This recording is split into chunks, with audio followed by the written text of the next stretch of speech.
ಎಲ್ಲದಕ್ಕಿಂತ ಮುಖ್ಯ ಯಾವುದು ಕೇಳಿದರೆ ದೇವರ ವಾಕ್ಯ. ಯಾಕೆ ಅಂದರೆ ದೇವರ ವಾಕ್ಯ ಬೇರೆ ಅಲ್ಲ, ದೇವರು ಬೇರೆ ಅಲ್ಲ. God's word and God both are same. ದೇವರ ವಾಕ್ಯ ದೇವರು ಒಂದೇ.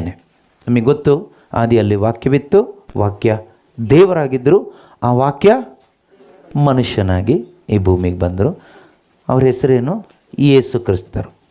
ಕ್ರಿಸ್ಮಸ್ ಹಬ್ಬ ಅಂದರೆ ಅದೇನೆ. ಏನು? ವಾಕ್ಯ ಮನುಷ್ಯನಾಗಿ ಈ ಭೂಮಿಗೆ ಬಂದರು. ಈಗ ವಾಕ್ಯ ಮನುಷ್ಯನಾಗಿ ಈ ಭೂಮಿಗೆ ಬಂದರೆ ಮಾತ್ರ ಸಾಲದು, ನನ್ನಲ್ಲಿಗೆ ಬರಬೇಕು, ನನ್ನ ಹೃದಯಕ್ಕೆ ಬರಬೇಕು. ಅಂದರೆ ನನ್ನ ಹೃದಯದಲ್ಲಿ ನಾನು ಸ್ವೀಕಾರ ಮಾಡಬೇಕು. ಇಲ್ಲದೇ ಇದ್ದರೆ ನನ್ನ ಜೀವನ ಒಂದು ರೀತಿಯಲ್ಲಿ ಶವಕ್ಕೆ ಸಮಾನವಾಗಿರ್ತದೆ. Dead life. ಜೀವಂತವಾಗಿರ್ತೀವಿ, ಆದರೆ ಲೈಫ್ ಈಸ್ ಡೆಡ್. ಯಾಕೆ ಅಂದರೆ there is no life inside. That life is Jesus himself. ಯೇಸು ಹೇಳ್ತಾರೆ, ಐ ಆಮ್ ದ ಲೈಫ್, ನಾನೇ ಜೀವ ಅಂತ ಹೇಳ್ತಾರೆ. ಆ ಯೇಸು ಆಗಿರ್ತಕ್ಕಂಥ ಆ ಜೀವ ನಮ್ಮೊಳಗಡೆ ನಾವು ಸ್ವೀಕಾರ ಮಾಡಿದರೆ ಖಂಡಿತವಾಗಲೂ ಇರ್ತಾರೆ. ಅವರು ಯಾವಾಗಲೂ ಇರ್ತಾರೆ ಸ್ವೀಕಾರ ಮಾಡಿದ್ರೆ. ಮಾಡದೇ ಇದ್ದರೆ ಇರೋದಿಲ್ಲ, ಅಷ್ಟೇ. ಆದರೆ ಯೇಸು ಇರ್ತಾರೆ, ನನ್ನೊಳಗಡೆ ಇರೋದಿಲ್ಲ. ಯಾವ ರೀತಿ ಅಂದರೆ ಗಾಳಿ ಇರುತ್ತೆ, ಆದರೆ ನನ್ನೊಳಗಡೆ ಇರೋದಿಲ್ಲ. ಗಾಳಿ ಹೊರಗಡೆ ಇರೋದ್ರಿಂದ ಲಾಭ ಇಲ್ಲ, ಗಾಳಿ ನನ್ನೊಳಗಡೆ ಬರಬೇಕು. ಆಕ್ಸಿಜನ್ ನನ್ನೊಳಗಡೆ ಹೋದರೆ ಮಾತ್ರ ನನಗೆ ಬದುಕಲಿಕ್ಕಾಗತ್ತೆ. ಆಕ್ಸಿಜನ್ ಹೊರಗಡೆ ಇದ್ದರೆ ಪ್ರಯೋಜನ ಇಲ್ಲ. ಫಾರ್ ಎಕ್ಸಾಂಪಲ್, ಒಂದು ಡೆಡ್ ಬಾಡಿನ ಇಟ್ಬಿಟ್ರೆ ಅದಕ್ಕೆ ಉಸಿರಾಡ್ಲಿಕ್ಕೆ ಆಗೋದಿಲ್ಲ. ಯಾಕಂದರೆ ಅದರೊಳಗಡೆ ಆಮ್ಲಜನಕ ಇಲ್ಲ. ಹೊರಗಡೆ ಇದೆ, ಗಾಳಿ ಇದೆ, ಅದ್ರ ಒಳಗಡೆ ಗಾಳಿ ಇಲ್ಲ. ಸೊ ಅದರಿಂದ ಏನು ಪ್ರಯೋಜನ ಇಲ್ಲ. ಅದೇ ರೀತಿಯಲ್ಲಿ ಯೇಸು ಆ ಲೈಫ್, ನಮ್ಮ ಆತ್ಮಕ್ಕೆ ಜೀವ. ಈಗ ಎಕ್ಸ್ಪ್ಲೇನ್ ಮಾಡಿದ್ರಲ್ವ, ನಮ್ಮ ಆತ್ಮಕ್ಕೆ ಜೀವ ಯೇಸು ಕ್ರಿಸ್ತರು. ಆತ್ಮಕ್ಕೆ ಜೀವವಾದ ಯೇಸು ಕ್ರಿಸ್ತರು ನಮ್ಮಲ್ಲೇ ಇಲ್ಲದೇ ಇದ್ದರೆ ಖಂಡಿತವಾಗಲೂ ನಾವು ಆತ್ಮದಲ್ಲಿ ಏನಾಗಿರ್ತೀವಿ? ಸತ್ತವರಾಗಿರ್ತೀವಿ. ಸತ್ತವರು ಅಂತ ನಾವು ಯಾರನ್ನ ಕರಿತೀವಿ?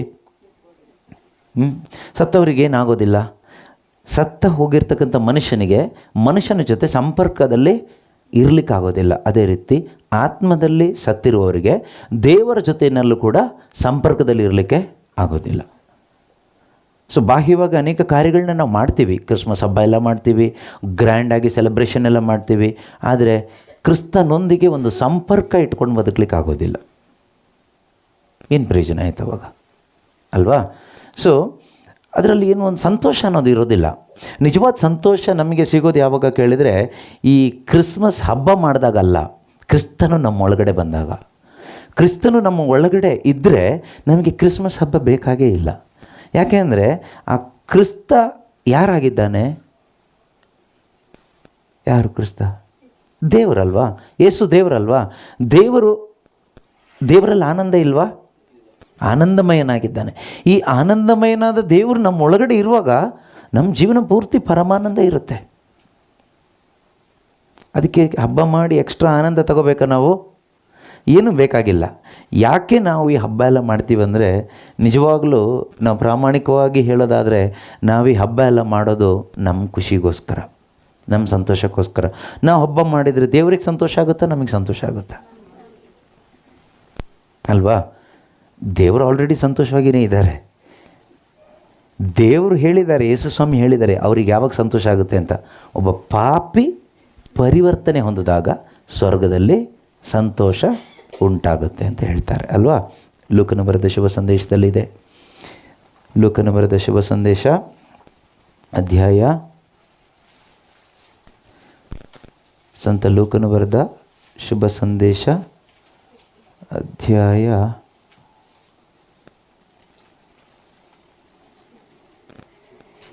14. ಓದಿ ನೋಡೋಣ. ಅದೇ ರೀತಿಯಲ್ಲಿ ಪಶ್ಚಾತ್ತಾಪದ ಅವಶ್ಯಕತೆ ಇಲ್ಲದ 99 ಸತ್ಪುರುಷರ ವಿಷಯವಾಗಿ ಸ್ವರ್ಗದಲ್ಲಿ ಉಂಟಾಗುವ ಸಂತೋಷಕ್ಕಿಂತ ಪಶ್ಚಾತ್ತಾಪಪಟ್ಟು ಪಾಪಕ್ಕೆ ವಿಮುಖನಾಗಿ ದೇವರಿಗೆ ಅಭಿಮುಖನಾಗುವ ಒಬ್ಬ ಪಾಪಿಯ ವಿಷಯವಾಗಿ ಹೆಚ್ಚು ಸಂತೋಷ ಉಂಟಾಗುತ್ತದೆ ಎಂಬುದರಲ್ಲಿ ಸಂದೇಹವಿಲ್ಲ. ಸ್ವರ್ಗದಲ್ಲಿ ಯಾವಾಗ ಸಂತೋಷ ಉಂಟಾಗುತ್ತಂತೆ? ಎಲ್ಲರೂ ಕ್ರಿಸ್ಮಸ್ ಮಾಡಿ, ಕ್ಯಾರಲ್ ಸಿಂಗಿಂಗ್ ಮಾಡಿ, ಕೇಕ್ ಕಟ್ ಮಾಡಿ, ಹಬ್ಬ ಮಾಡಿ ತಿಂದಾಗ ಸ್ವರ್ಗದಲ್ಲಿ ಸಂತೋಷ ಉಂಟಾಗುತ್ತಾ? ಅಥವಾ ಒಬ್ಬ ಪಾಪಿಯ ವಿಷಯವಾಗಿನ? ಒಬ್ಬ ಪಾಪಿ ಪಶ್ಚಾತ್ತಾಪ ಪಟ್ಟಾಗನ, ಅಲ್ವಾ? ಸಾಧಾರಣವಾಗಿ ಕ್ರಿಸ್ಮಸ್ ಮಾಡೋರೆಲ್ಲ ಯಾರು? ಸಾಧಾರಣವಾಗಿ ಕ್ರೈಸ್ತರೇ ತಾನೆ. ನಾವು ಸ್ವಲ್ಪ ಒಳ್ಳೆಯವರು ಅಂದ್ಕೊಂಡಿರೋರು ತಾನೇ ಕ್ರಿಸ್ಮಸ್ ಹಬ್ಬ ಎಲ್ಲ ಮಾಡೋದು. ಕರೆಕ್ಟ್ ಅಲ್ವಾ? ಅಂದರೆ ನೀತಿವಂತರಾಗಿರುವವರು. 99 ಸತ್ಪುರುಷರ ಸಲುವಾಗಿ ಸ್ವರ್ಗದಲ್ಲಿ ಸಂತೋಷ ಉಂಟಾಗೋದಕ್ಕಿಂತ ಒಬ್ಬ ಪಾಪಿ ತನ್ನ ಪಾಪ ಜೀವನದಿಂದ ವಿಮುಖನಾದಾಗ ಸ್ವರ್ಗದಲ್ಲಿ ದೇವರಿಗೆ ಸಂತೋಷ ಉಂಟಾಗುತ್ತಂತೆ. ಹಾಗಾದರೆ ಈ ಕ್ರಿಸ್ಮಸ್ಸಲ್ಲಿ ದೇವರಿಗೆ ನಾವೊಂದು ಗಿಫ್ಟ್ ಕೊಡಬೇಕು. ಏನು ಕೊಡಬೇಕು ಕೇಳಿದರೆ, ನನ್ನ ಪಾಪದ ಜೀವನವನ್ನು ಬಿಟ್ಟು ದೇವರೇ ನಾನು ನಿನ್ನ ಮಗನಾಗಿ ಬದುಕ್ತೀನಿ ಅಂತ ಒಂದು ಮಾನಸಾಂತರ ಕೊಡುವ ಒಂದು ತೀರ್ಮಾನ ಇದೆಯಲ್ಲ, ಅದೇ ಅಲ್ಟಿಮೇಟ್ ಗಿಫ್ಟ್ ದೇವರಿಗೆ ಕೊಡಲಿಕ್ಕೆ. ದೇವ್ರಿಗೆ ಬೇಕಾಗಿರೋದೇನು ಗೊತ್ತಾ? ನಮ್ಮ ಹೂವು, ಕ್ಯಾಂಡ್ಲು, ಹಣ, ಇದು ಯಾವುದು ಕೂಡ ದೇವ್ರಿಗೆ ಬೇಕಾಗಿಲ್ಲ. ದೇವ್ರಿಗೆ ಬೇಕಾಗಿರೋದು ಒಂದು ಪಶ್ಚಾತ್ತಾಪದ ಹೃದಯ. ಯಾವ ಹೃದಯ? ಹಾಂ, ಪವಿತ್ರಾತ್ಮ ಭರಿತನಾಗಿ ದಾವೀದರಸ ಹೇಳ್ತಾನೆ ಕೀರ್ತನೆ 51ರಲ್ಲಿ, ನೊಂದು ಬೆಂದ ಮನವನಾತ ಒಳ್ಳೆಯನನು. ಕೀರ್ತನೆ 51:18ನೇ ವಾಕ್ಯನ, ಕೀರ್ತನೆಗಳ ಪುಸ್ತಕ ಸಾಮ್ 51.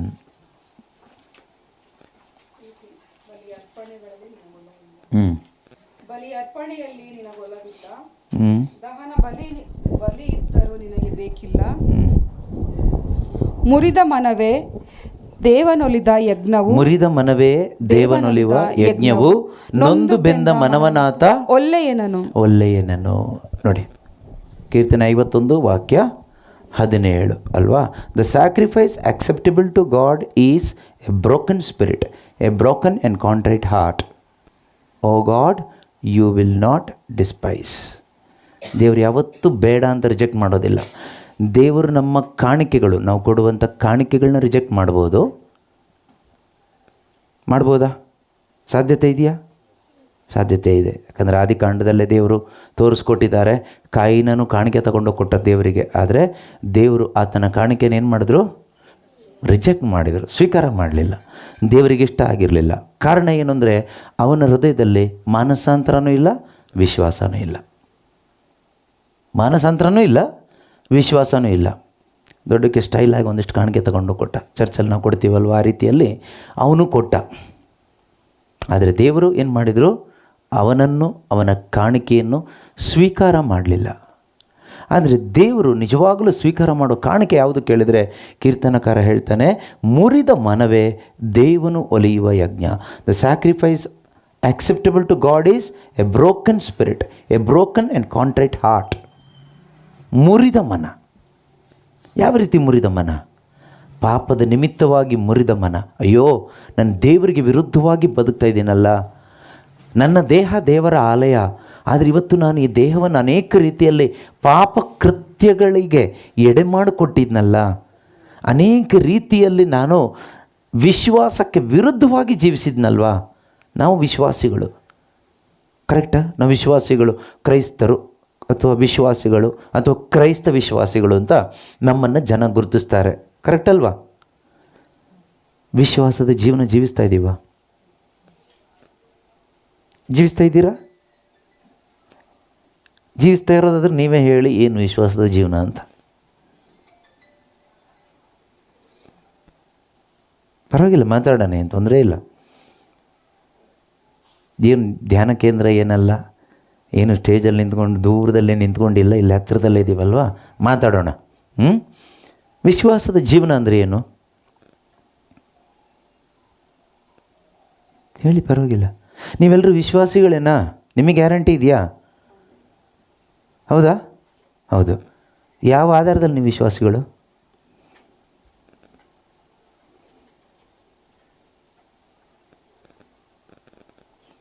ಈಗ ಮದುವೆ ಆದವರಿಗೆ ನೀವು ಮದುವೆ ಆಗಿದೆ ಕೇಳಿದರೆ ಹೌದು ಆಗಿದೆ ಅಂತ ಹೇಳ್ತೀರಿ. ಗಂಡ ಹೆಂಡ್ತಿನೋ, ಹೆಂಡ್ತಿ ಗಂಡನೋ ತೋರಿಸ್ತೀರಿ, ನೋಡಿ ಇವರೇ ನಮ್ಮ ಯಜಮಾನರು ಅಥವಾ ಇವರೇ ನಮ್ಮ ಜೀವನ ಸಂಗಾತಿ ತೋರಿಸ್ತೀರಿ. ಇಲ್ಲ ತಾಳಿ ಇದೆ ನೋಡು, ಕಾಲುಂಗುರ ಇದೆ ನೋಡು ಅಂತ ಏನೋ ಒಂದು ತೋರಿಸ್ತೀರಿ. ನೀವು ವಿಶ್ವಾಸಿಗಳು ಹೌದಲ್ವಾ? ಹೇಗೆ ವಿಶ್ವಾಸಿಗಳು? ಯಾವ ಥರ?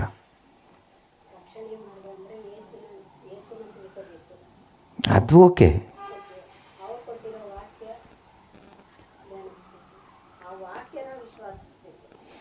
ಅದೇ ಈಗ ನಾವು ವಿಶ್ವಾಸಿಗಳು ಅಂತ ಜನ ಗುರುತಿಸೋದು ಹೇಗೆ ನಮ್ಮನ್ನು ಅಂತ?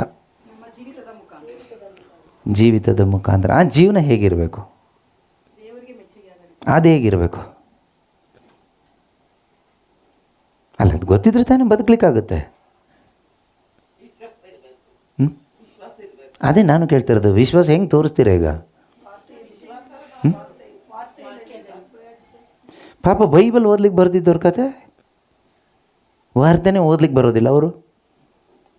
ಅವ್ರಿಗೆ ವಿಶ್ವಾಸಿ ಆಗ್ಲಿಕ್ಕೆ ಆಗಲ್ವಾ?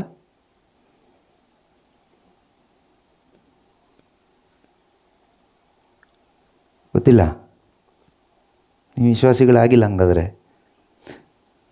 ಸುಮ್ಮನೆ ಅಲ್ಲಿ ಇಲ್ಲಿ ಒಂದು ಸ್ವಲ್ಪ ವಾಕ್ಯ ತಿಳ್ಕೊಂಡಿದ್ದೀರಾ, ಅಲ್ಲಿ ಇಲ್ಲಿ ಹೋಗ್ಬಿಟ್ಟು ಅಲ್ವಾ?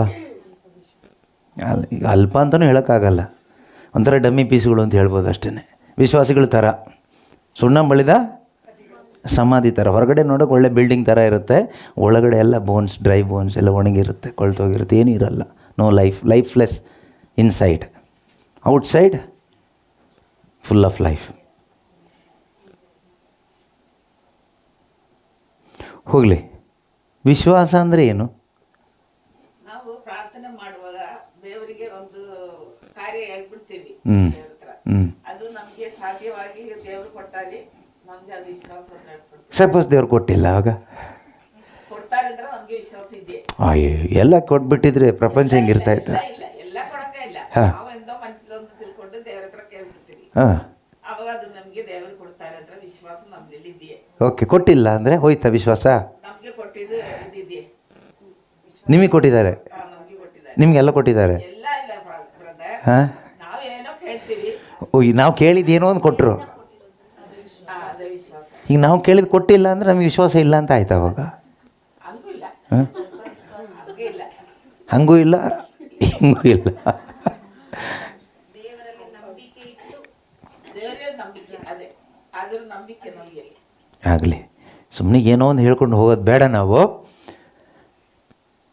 ಪರೀಕ್ಷೆನಲ್ಲಿ ಒಂದು ಸ್ಟೂಡೆಂಟ್ ಪಾಸ್ ಆಗಬೇಕಾದ್ರೆ ಕರೆಕ್ಟಾಗೆ ಬರೀಬೇಕು ಆನ್ಸರ್ಗಳನ್ನ. ಸುಮ್ಮನೆ ಏನೋ ಓದಿದ್ದೆಲ್ಲ ತಿಳ್ಕೊಂಡಿದ್ದೆಲ್ಲ ಬರೆದ್ರೆ ಪಾಸ್ ಆಗೋದಿಲ್ಲ. ಆ ಕ್ವಶನ್ಗೆ ಕರೆಕ್ಟಾಗಿ ಆನ್ಸರ್ ಬರೀಬೇಕು. ಆಗ ಮಾತ್ರ ಒಬ್ಬ ಸ್ಟೂಡೆಂಟ್ ನೆಕ್ಸ್ಟ್ ಕ್ಲಾಸ್ಗೆ ಪ್ರಮೋಟ್ ಆಗಲಿಕ್ಕಾಗುತ್ತೆ. ಸುಮ್ಮನೆ ಅವ್ರಿಗೆ ಸುಮಾರು ವಿಷಯ ಗೊತ್ತು ಅಂತ ಹೇಳ್ಬಿಟ್ಟು ಎಲ್ಲ ಬರೆದು ತುಂಬಿಸಿದ್ರೆ ಆಗೋದಿಲ್ಲ. ಸೊ ನಾನು ಹಾಗೆ ಮಾಡಿದೆ, ಸರಿಯಾಗಿ ಓದಲಿಲ್ಲ. ಅದಕ್ಕೇನು ಮಾಡಿದೆ, ಏನು ಗೊತ್ತು ಅದೆಲ್ಲ ಬರೆದು ಫಿಲಪ್ ಮಾಡಿ ಕೊಟ್ಬಿಟ್ಟು ಬಂದೆ. ಹಾಗೆ ನಾವು ಕೂಡ ಕೆಲವೊಮ್ಮೆ ನಮ್ಮ ವಿಶ್ವಾಸ ಜೀವನದಲ್ಲಿ, ಕ್ರೈಸ್ತ ಜೀವನದಲ್ಲಿ ನಾವೇನು ಮಾಡ್ತೀವಿ ಅಂದರೆ, ಏನೋ ಒಂದು ಹೇಳ್ಕೊಂಡು ಚಲ್ತಾ ಹೀಗೆ ಹೋಗ್ತಾ ಇದ್ದೀವಿ. ನಮಗೊಂದು ನಮ್ಮ ಜೀವನಕ್ಕೆ ನಮಗೆ ಒಂದು ದೃಢತೆ ಅನ್ನೋದು ಇಲ್ಲ. ಇಲ್ಲದೆ ಇದ್ದರೆ ನಮಗೆ ಆ ಕ್ರಿಸ್ತನಿಗಾಗಿ ಬದುಕಲಿಕ್ಕೆ ಆಗೋದಿಲ್ಲ. ನಿಜವಾಗ್ಲೂ ಕ್ರಿಶ್ಚಿಯನ್ಸ್ ಅಂದರೆ ಯಾರು ಕೇಳಿದ್ರೆ, ಕ್ರಿಸ್ತನಿಗಾಗಿ ಬದುಕೋವರೇ ಕ್ರಿಶ್ಚಿಯನ್ಸ್. ಹಾಗಂತ ಹೇಳ್ಬಿಟ್ಟು ಬೈಬಲ್ ಹಿಡ್ಕೊಂಡು ಮೈಕ್ ಹಿಡ್ಕೊಂಡು ಪ್ರೀಚ್ ಮಾಡಬೇಕು ಅಂತೆಲ್ಲ ನಾನು ಹೇಳ್ತಾ ಇರೋದು. Purpose of life is to live for God, live for the glory of God. ದೇವರ ಮಹಿಮೆಗಾಗಿ, ಕ್ರಿಸ್ತನಿಗಾಗಿ ಅಥವಾ ಶುಭ ಸಂದೇಶಕ್ಕಾಗಿ, ನಿತ್ಯ ಜೀವಕ್ಕಾಗಿ ಜೀವಿಸಬೇಕು, ಬದುಕಬೇಕೆಂಬ ಒಂದು ಇಂಟೆನ್ಷನಲ್ಲಿ ಬದುಕುವವರೇ ನಿಜವಾದ ಕ್ರೈಸ್ತ ವಿಶ್ವಾಸಿಗಳು. ಅವರೇ ನಿಜವಾದ ವಿಶ್ವಾಸಿಗಳು. ಸೊ ನಿಮ್ಮಲ್ಲಿ ಆ ಇಂಟೆನ್ಷನ್ ಇದ್ದರೆ ನೀವು ನಿಜವಾಗ್ಲೂ ವಿಶ್ವಾಸಿಗಳೇ. ನಿಮ್ಮ ಹೃದಯದ ಆಸೆ, ನಿಮ್ಮ ಹೃದಯದ ಬಯಕೆ ಕ್ರಿಸ್ತನಿಗೆ ಮಹಿಮೆ ಆಗಬೇಕು, ಯೇಸು ಕ್ರಿಸ್ತರಿಗೆ ಮಹಿಮೆ ಆಗಬೇಕು. ನನ್ನ ಜೀವಿತದ ಮುಖಾಂತರವಾಗಿ ಆ ನಿತ್ಯ ಜೀವ ಬೇಕು, ಆ ಸ್ವರ್ಗ ರಾಜ್ಯಕ್ಕೆ ಹೋಗಬೇಕು, ನಾನು ಆ ಪ್ರಯಾಣದಲ್ಲಿ ಇದ್ದೀನಿ. ಆ ಒಂದು ಅರಿವಿನಲ್ಲಿ ಬದುಕ್ತಾ ಇರುವವರೇ ನಿಜವಾದ ವಿಶ್ವಾಸಿಗಳು. ಆ ಜೀವನನೇ ವಿಶ್ವಾಸದ ಜೀವನ. ಯಾಕೆ ಅಂದರೆ ಬೈಬಲ್ ಪ್ರಕಾರ ನಾವು ನೋಡುವಾಗ ವಿಶ್ವಾಸ ಅಂದರೆ ಏನು ಅಂತ ಒಂದು ಡೆಫಿನೇಷನ್ ವಾಕ್ಯನೇ ನಮಗೆ ಕೊಡುತ್ತೆ.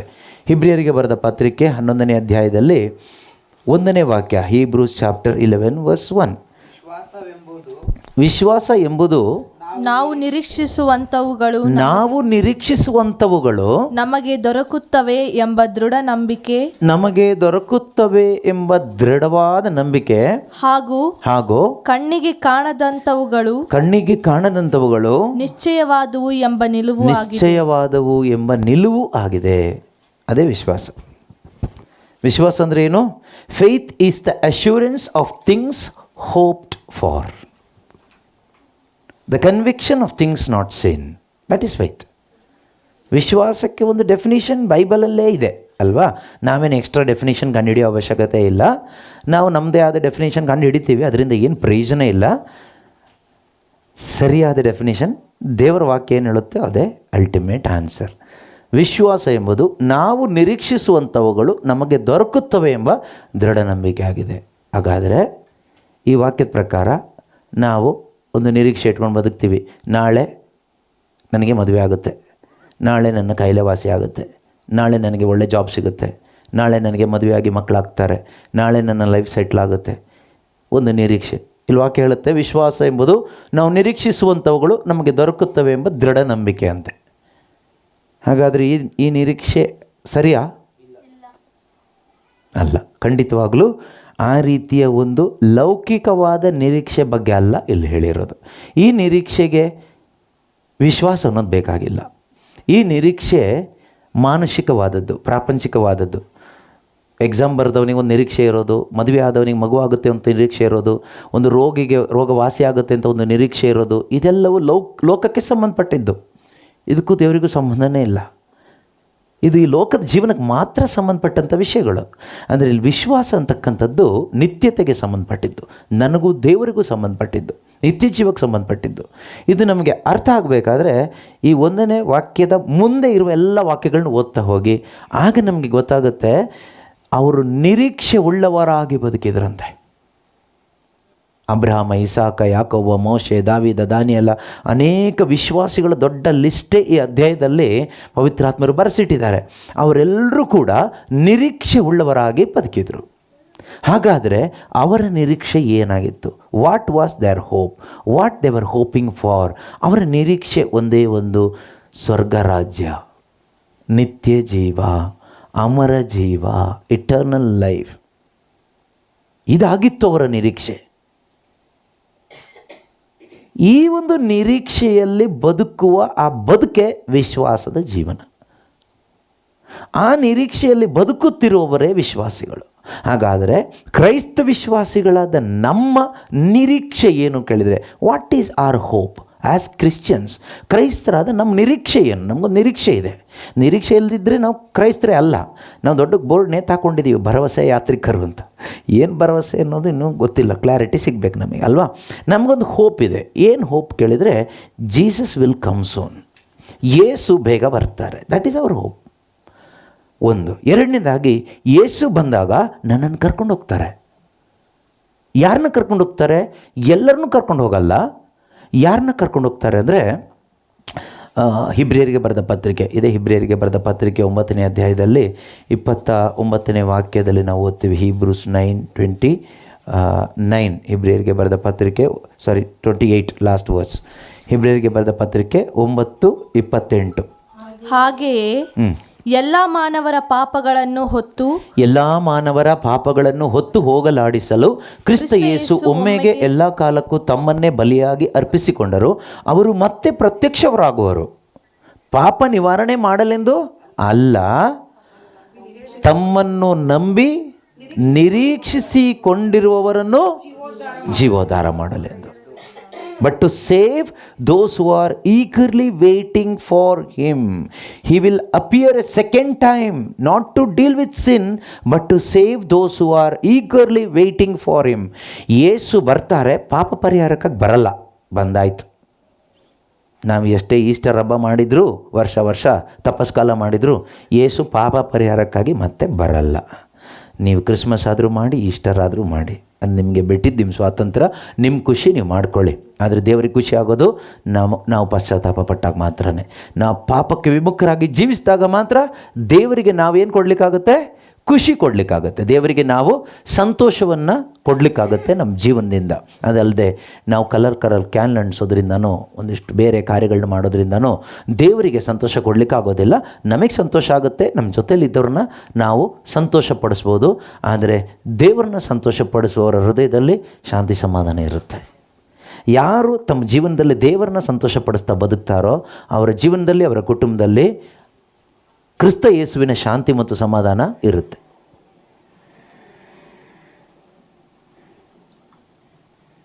ಮನುಷ್ಯರನ್ನ ಸಂತೋಷಪಡಿಸೋದು ತುಂಬ ಕಷ್ಟ. ಯಾಕೆ ಹೇಳಿ, ಅವ್ರು ಇವತ್ತಿದ್ದಂಗೆ ನಾಳೆ ಇರಲ್ಲ, ಚೇಂಜ್ ಆಗ್ತಾ ಇರ್ತಾರೆ, ಮೂಡ್ ಮೇಲೆ ಹೋಗುತ್ತೆ. ನಮಗೆಲ್ರಿಗೂ ಅನುಭವ ಇದೆ ಅಲ್ವಾ? ನಾವೆಲ್ಲರೂ ಮನುಷ್ಯರೇ. ನಮ್ಮ ಮೂಡ್ ಚೇಂಜ್ ಆಗ್ತಾ ಇರಲ್ವ? ಆವಾಗ ನಾವು ಚೆನ್ನಾಗಿ ಪ್ರಾರ್ಥನೆ ಮಾಡಿ ಎಲ್ಲ ಮಾಡಿ ಕಾರಲ್ಲೋ ಬೈಕಲ್ಲೋ ಹೋಗ್ತಾ ಇರ್ತೀವಿ, ಯಾರೋ ಒಬ್ಬ ಬಂದು ನಿಧಾನ ಟಚ್ ಮಾಡಿಬಿಟ್ಟ, ನಮ್ಮ ಮೂಡ್ ಏನಾಯಿತು, ಹೋಗೋಯ್ತು. ಅಷ್ಟೇ ನಮ್ಮದು ಕತೆ ಅಲ್ವಾ? ಈಗ ನಮ್ಮನ್ನ ಪಕ್ಕದಲ್ಲಿದ್ದವ್ರಿಗೆ ಮೆಚ್ಚೋಕ್ಕಾಗುತ್ತಾ? ನೀರು ಕುಡಿತೀರ ಕೇಳಿದ್ರೆ ಯಾಕೆ ಈ ಮನುಷ್ಯ ಹಿಂಗೆ ಆಡ್ತಾನೆ, ಏನು ಮಾಡೋಕ್ಕಾಗಲ್ಲ, ಮೂಡ್ ಚೇಂಜ್ ಆಯಿತು. ಆದರೆ ದೇವರು ಯಾವತ್ತು ಒಂದೇ ಮೂಡಲ್ಲಿರ್ತಾರೆ.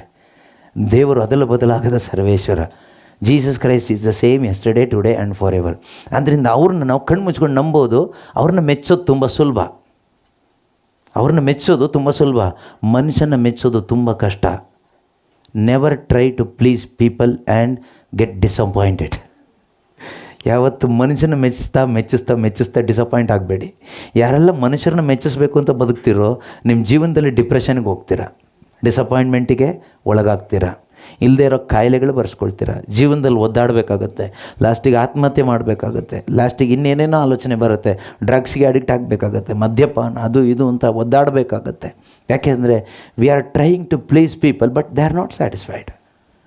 ನಾವು ಎಷ್ಟು ಟ್ರೈ ಮಾಡ್ತೀವಿ, ಅವ್ರು ಸ್ಯಾಟಿಸ್ಫೈಡೇ ಆಗ್ತಾಯಿಲ್ಲ. ಅದನ್ನೇ ಆಪೋಸಿಟ್ ತಗೊಳ್ಳಿ, ನೀವು ಸ್ಯಾಟಿಸ್ಫೈಡ್ ಅಲ್ಲ. ಆದರೆ ನಾವು ದೇವರನ್ನ ಮೆಚ್ಚಿಸ್ಬೋದು. ಹೇಗೆ ಮೆಚ್ಚಿಸ್ಬೋದು?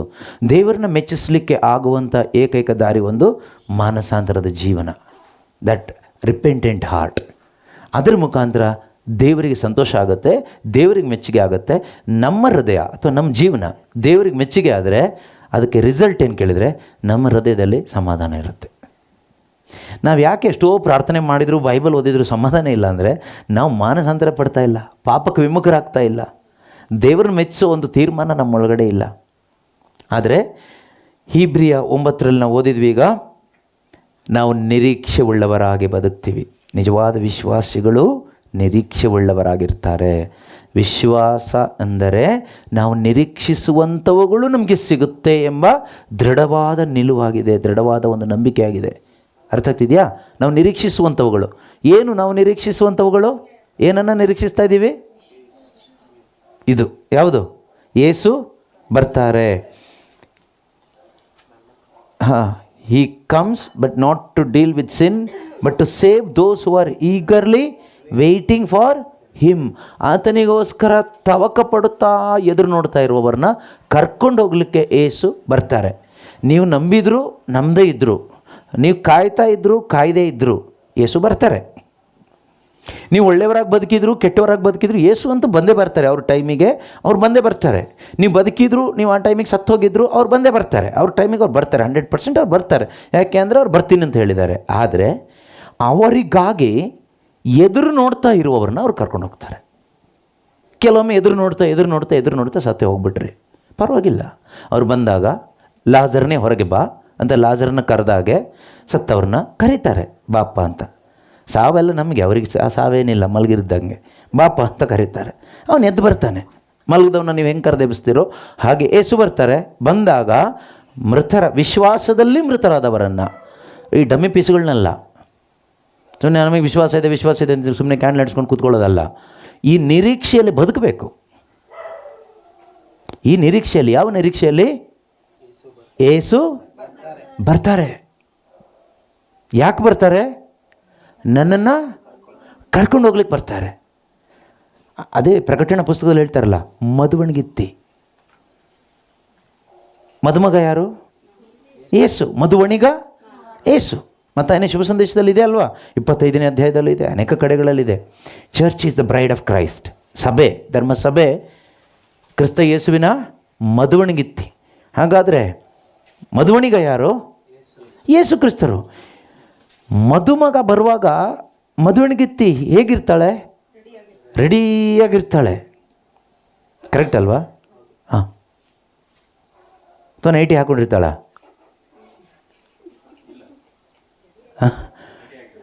ಒಳ್ಳೆ ಮೇಕಪ್ ಮಾಡಿ ಇರೋದ್ರಲ್ಲಿ ಬೆಸ್ಟ್ ಡ್ರೆಸ್ ಹಾಕ್ಕೊಂಡು ಬೆಸ್ಟ್ ಅಪಿಯರೆನ್ಸ್, ಎಷ್ಟು ಚೆನ್ನಾಗಿ ಸುಂದರವಾಗಿ ನಾನು ಕಾಣಿಸ್ಕೊಳ್ಳಿಕ್ಕಾಗುತ್ತೋ ಅದಕ್ಕೆ ನೋಡಿ. ನಿಮ್ಮ ಮದುವೆ ದಿವಸ ಹೇಗಿರ್ತೀರ? ಮದುವೆ ಹಿಂದಿನ ದಿವಸ, ಮದುವೆ ದಿವಸ ಎಲ್ಲ ವಾರದಲ್ಲೆಲ್ಲ ಎಲ್ಲ ಫೇಶಿಯಲ್ ಎಲ್ಲ ಮಾಡಿಸ್ಕೊಂಡು ಎಷ್ಟೆಲ್ಲ ಡೈಟಿಂಗ್ ಮಾಡಿ, ಒಂದು ತಿಂಗಳಿಂದನೂ 1 ವರ್ಷದಿಂದನೂ ಡೈಟಿಂಗ್ ಎಲ್ಲ ಮಾಡಿ ಸ್ಲಿಮ್ ಆಗಿ ಆ ಮದುವೆ ತಾಳಿ ಕಟ್ಟೋ ಹುಡುಗನ ಮುಂದೆ ನಾನು ದಿ ಬೆಸ್ಟಾಗಿ ಕಾಣಿಸ್ಕೋಬೇಕು. ಅವ್ನು ಬೇರೆ ಯಾವ ಕಡೆನೂ ನೋಡಬಾರ್ದು, ತಿರುಗಿ ಕೂಡ ನೋಡಬಾರ್ದು, ನನ್ನನ್ನು ಬಿಟ್ಟರೆ ಬೇರೆ ಯಾರೂ ನೋಡಬಾರ್ದು. ಸೊ ಈ ಆಸೆಯಲ್ಲಿ ಏನು ಮಾಡ್ತಾರೆ ಇವರು, ಅಷ್ಟು ಚೆನ್ನಾಗಿ ಕಾಣಿಸ್ಕೊಳ್ಳಿಕ್ಕೆ ಇರೋ ಬರೋ ಒಡವೆನೆಲ್ಲ ರೋಲ್ಡ್ ಗೋಲ್ಡ್ ಆದರೆ ಯಾವುದೋ ಒಂದು ಹಾಕ್ಕೊಂಡು ಮಿಣಿ ಮಿಣಿ ಮಿಣಿ ಮಿಣಿ ಅಂತ ಕಾಣಿಸ್ಕೊಳ್ತಾರೆ. ಉದ್ದೇಶ ಏನು? ತಾಳಿ ಕಟ್ಟೋನ ಮುಂದೆ ಚೆನ್ನಾಗಿ ಕಾಣಬೇಕು, ಬೈ ಮಿಸ್ಟೇಕಾಗಿ ಪಕ್ಕದವ್ರಿಗೆ ಕಟ್ಟಬಾರ್ದು. ಮದುವೆ ಆದಮೇಲೆ ಬೇರೆ ಪರಿಸ್ಥಿತಿ ಆಗುತ್ತೆ, ಅದು ಬೇರೆ ಬಿಡಿ, ಆ ವಿಷಯಕ್ಕೆ ನಾನೀಗ ಹೋಗಲ್ಲ. ಅದು ಯಾಕೆ ಸರಿ ಮಾಡ್ಕೊಳ್ಳಿಕ್ಕೆ ಆಗ್ತಾಯಿಲ್ಲ ಅಂದರೆ ಇದು ಸರಿ ಇಲ್ಲ ಹಾರ್ಟ್. ಈ ಹೊರಗಡೆ ಪೇಂಟ್ ಹಚ್ಕೊಂಡು ಏನು ಪ್ರಯೋಜನ ಇಲ್ಲ, ಒಳಗಡೆ ರೆಡಿ ಮಾಡ್ಕೋಬೇಕು. ನೀನು ಒಳಗಡೆ ರೆಡಿಯಾಗಿದ್ದರೆ, ಸರಿಯಾಗಿ ಮೇಕಪ್ ಮಾಡಿಕೊಂಡ್ರೆ ನಿನ್ನ ಗಂಡ ಎಲ್ಲೂ ಹೋಗಲ್ಲ, ನಿನ್ನ ಹೆಂಡ್ತಿನೂ ಎಲ್ಲೂ ಹೋಗಲ್ಲ, ನಿಮ್ಮ ಮಕ್ಕಳು ಎಲ್ಲೂ ಹೋಗಲ್ಲ. ಇಲ್ಲಿ ಸರಿ ಇಲ್ಲದೇನೆ ಹೊರಗಡೆ ಮೇಕಪ್ ಮಾಡ್ಕೊಂಡು ಏನು ಮಾಡಿ ಏನು ಪ್ರಯೋಜನ ಇಲ್ಲ, ಎಲ್ಲ ಔಟ್ ಆಫ್ ಆರ್ಡ್ರೆ. ಆದ್ದರಿಂದ ಒಳಗಡೆ ಕೇರ್ ಮಾಡಬೇಕು. ನಾವು ಹೊರಗಡೆ ತುಂಬ ಕೇರ್ ಮಾಡ್ತೀವಿ ಅಲ್ವಾ? ನಮ್ಮ ಬಾಡಿಗೆ ಏನಾದರೂ ಅದ್ರ ಹೊರಗಡೆ ಎಷ್ಟು ಕೇರ್ ಮಾಡ್ತೀವಿ, ಹೌದಾ? ಮಾಡ್ತೀವಿ, ಮಾಡಬೇಕು, ಮಾಡಬಾರ್ದು ಅಂತಲ್ಲ, ಕೇರ್ಲೆಸ್ ಆಗಿರಬೇಕು ಅಂತಲ್ಲ. ಆದರೆ ಎಷ್ಟೇ ಕೇರ್ ಮಾಡಿದ್ವಿ ಇದು ಹುಳ ಹಿಡ್ಕೊಂಡು ಹೋಗುತ್ತೆ ಒಂದಿನ. ಎನಿವೇ, ನಮ್ಮ ಆತ್ಮಕ್ಕೆ ಎಷ್ಟು ಕೇರ್ ಮಾಡ್ತಾಯಿದ್ದೀವಿ? How much we are caring for our spirit and soul inside? ಇದ್ರ ಬಗ್ಗೆ ನಾವು ಎಷ್ಟು ಕಾಳಜಿ ವಹಿಸ್ತಾ ಇದ್ದೀವಿ? ಇದಕ್ಕೇನಾದರೂ ಆಗಿದೆಯಾ ಇಲ್ಲೋ ಅನ್ನೋದು ನಾವು ಟೆಸ್ಟ್ ಮಾಡ್ತೀವ? ಕೆಲವರೆಲ್ಲ ಫುಲ್ ಬಾಡಿ ಚೆಕಪ್ ಎಲ್ಲ ಮಾಡ್ತೀವಲ್ವ, ಒಂದು 35-40 ವರ್ಷ ಆದಾಗ. ಆಮೇಲೆ ಅವಾಗ ಹೋಗಿ ಮಾಡಿಸ್ತಾನೆ ಇರ್ತೀವಿ ಫುಲ್ ಬಾಡಿ ಚೆಕಪ್ ಅಂತ.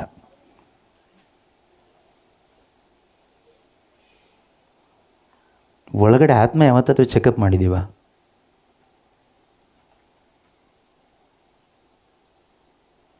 ಇದನ್ನು ಕ್ಲೀನಾಗಿ ಇಟ್ಕೊಂಡು ಬದುಕಿದ್ರೆ ತಾನೇ ಸ್ವರ್ಗಕ್ಕೆ ಹೋಗ್ಲಿಕ್ಕಾಗುತ್ತೆ. ಮದುವಣಿಗಿತ್ತಿ ಹೇಗಿರಬೇಕು? ಮದುವಣಿಗಿತ್ತಿ ಅಂದರೆ ಯಾರು? ದೀಕ್ಷಾ ಸ್ನಾನ ಪಡೆದ ಪ್ರತಿಯೊಬ್ಬರು ಯೇಸು ಕ್ರಿಸ್ತನ ಮದುವಣಿಗಿತ್ತಿ. ಈ ಮದುವಣಿಗೆ ಬರ್ತಾನೆ, ಆ ಮದುವಣಿಗೆ ಬರ್ತಾನೆ ನನ್ನನ್ನು ಕರ್ಕೊಂಡು ಹೋಗಲಿಕ್ಕೆ, ನಾನು ಅವನ ಜೊತೆಗೆ ಹೋಗಬೇಕು ಅಂತ ತಯಾರಾಗಿ ಕುಳಿತುಕೊಂಡಿರಬೇಕು. ನಿಜವಾದ ಮದುವಣಿಗತ್ತಿ ಆಗಿರ್ತಕ್ಕಂಥ ಸಭೆಗೆ ಅಥವಾ ಒಬ್ಬ ಕ್ರೈಸ್ತ ವಿಶ್ವಾಸಿಗೆ ಬೇರೆ ಯಾವುದು ಚಿಂತನೆ ಇಲ್ಲ, ಬೇರೆ ಏನು ಮಾಡೋದಿಲ್ಲ ಅಂತಲ್ಲ. ಊಟ ಮಾಡ್ತಾರೆ, ಮಲ್ಕೊಳ್ತಾರೆ ಅಷ್ಟೆ, ಬೇರೆ ಏನು ಚಿಂತೆ ಇಲ್ಲ. ಆದರೆ ಇವತ್ತು ನಮ್ಮ ಪರಿಸ್ಥಿತಿ ಹೇಗಿದೆ? ಲೋಕದ ಎಲ್ಲ ಚಿಂತೆ ಪೇಚಾಟಗಳು ನಮ್ಮ ತಲೆ ಒಳಗಡೆ ಇದೆ. ನಮಗಿಲ್ಲದೆ ಇರೋದು ಒಂದೇ ಒಂದು ಚಿಂತೆ, ಏಸು ಬರ್ತಾರೆ ಅನ್ನೋ ಚಿಂತೆ ನಮಗಿಲ್ಲ. ನಮಗೆ ಬೇರೆ ಎಲ್ಲ ಚಿಂತೆನೂ ಇದೆ. ದೇವರೇ ಇದು ಯಾವಾಗ ಮಾಡಿಕೊಡ್ತೀಯಪ್ಪ, ದೇವರೇ ಇದು ಕೊಡಪ್ಪ, ನಂಬಿಕೆಯಿಂದ ಪ್ರಾರ್ಥಿಸ್ತಾ ಇದ್ದೀನಿ, ನಾವು ನಿರೀಕ್ಷಿಸ್ತಾ ಇದ್ದೀವಿ, ನಮಗೆ ಬೇಗ ಮನೆ ಆಗಬೇಕು, ಬೇಗ ಮದುವೆ ಆಗಬೇಕು, ಬೇಗ ಮಕ್ಕಳು ಪಾಸ್ ಆಗಬೇಕು, ಒಳ್ಳೇದಾಗಬೇಕು, ಅದು ನಮ್ಮ ನಿರೀಕ್ಷೆ. ಇದು ಅನ್ಯರಿಗೂ ಈ ನಿರೀಕ್ಷೆ ಇದೆ. ಕ್ರೈಸ್ತ ವಿಶ್ವಾಸಿಗಳಾದ ನಮ್ಮ ನಿರೀಕ್ಷೆ ಅದಲ್ಲ, ಅದು ಯಾವುದೂ ಅಲ್ವೇ ಅಲ್ಲ. None of this nonsense things, useless things, ಅದೆಲ್ಲ ಯೇಸುನೇ ಹೇಳ್ತಾರೆ. ಏನಂತ ಹೇಳ್ತಾರೆ? ಮಾರ್ಥ ಮರಿಯಳ ಮನೆಗೆ ಯೇಸು ಕ್ರಿಸ್ತರು ಬಂದಾಗ, ಲೂಕನ ಶುಭ ಸಂದೇಶ 10ನೇ ಅಧ್ಯಾಯ 38ರಿಂದ ಇರ್ತಕ್ಕಂಥ ವಾಕ್ಯದಲ್ಲಿ ಮಾರ್ಥ ಮರಿಯಳ ಮನೆಗೆ ಯೇಸು ಬಂದರು. ಮರಿಯಳು ಯೇಸು ಬಂದ ತಕ್ಷಣ ಯೇಸುವಿನ ಜೊತೆಲಿ ಕೂತ್ಕೊಂಡು ಅವ್ರು ವಾಕ್ಯ ಆಲಿಸ್ತಾ ಇದ್ದಾರೆ ನಿಮ್ಮ ಥರ. ಮಾರ್ತಳು ಏನು ಮಾಡ್ತಾಯಿದ್ದಾಳೆ? ಅತಿಥಿ ಸತ್ಕಾರ, ಒಳ್ಳೆ ಕೆಲಸನೇ, ಕೆಟ್ಟ ಕೆಲಸ ಏನು ಮಾಡಿಲ್ಲ. ಕೆಲವರು ಇದೆಲ್ಲ ಸೋಷಿಯಲ್ ವರ್ಕ್ ಮಾಡ್ತಾಯಿದ್ದೀವಿ, ಒಳ್ಳೆ ವರ್ಕು ಅಂತ, ಒಳ್ಳೆಯದೇ. ಆದರೆ ಈ ಯೇಸು ಕ್ರಿಸ್ತನ ಜೊತೆಯಲ್ಲಿ ಕೂತ್ಕೊಳ್ಳಿಕ್ಕೆ ನಿನಗಾಗದೆ ಈ ಸೋಷಿಯಲ್ ವರ್ಕ್ ಮಾಡಿದರೆ ಲಾಸ್ಟಿಗೆ ನರಕಕ್ಕೆ ಹೋಗ್ಬೇಕಾಗತ್ತೆ ಅಷ್ಟೇ. ಯಾವ ಸೋಷಿಯಲ್ ವರ್ಕು ನಮ್ಮ ಸ್ವರ್ಗಕ್ಕೆ ಕರ್ಕೊಂಡು ಹೋಗಲ್ಲ, ಯಾವ ಸಮಾಜ ಸೇವೆ ಸ್ವರ್ಗಕ್ಕೆ ಕರ್ಕೊಂಡು ಹೋಗೋದಿಲ್ಲ. ಕ್ರಿಸ್ತನಲ್ಲಿಟ್ಟಿರುವ ವಿಶ್ವಾಸ ಅದು ಕೃಪೆಯಿಂದ ಮಾತ್ರನೇ, ಬೇರೆ ಯಾವುದು ನಮ್ಮ ಸ್ವರ್ಗಕ್ಕೆ ಕರ್ಕೊಂಡು ಹೋಗ್ಲಿಕ್ಕೆ ದಾರಿ ಒಂದೇ, ಯೇಸು ಮಾತ್ರನೇ. ಸಮಾಜ ಸೇವೆ ತಪ್ಪು ಸರಿಯಲ್ಲ, ನೀವು ಮಾಡಿ ಒಳ್ಳೆ ಕೆಲಸನೇ, ಆದರೆ ಸ್ವರ್ಗಕ್ಕೆ ಹೋಗ್ಲಿಕ್ಕಾಗಲ್ಲ ಅಷ್ಟೇ. ಮರಿಯಳು ಒಳ್ಳೆ ಕೆಲಸ ಮಾಡ್ತಾಯಿದ್ಲು. ಮಾರ್ತಳು ಬಂದವರಿಗೆಲ್ಲ ಊಟ, ಪಾತ್ರೆ ತೊಳಿ, ಅಡುಗೆ ಮಾಡು, ಬಡಿಸು, ಒಳ್ಳೆ ಕೆಲಸ. ಯೇಸು ಸ್ವಾಮಿ ಜೊತೆಯಲ್ಲಿ ಯಾರು ಕೂತ್ಕೊಂಡಿದ್ದಾರೆ? ಮರಿಯಳು ಕೂತ್ಕೊಂಡು ವಾಕ್ಯ ಕೇಳಿಸ್ಕೊಳ್ತಾ ಇದ್ದಾಳೆ.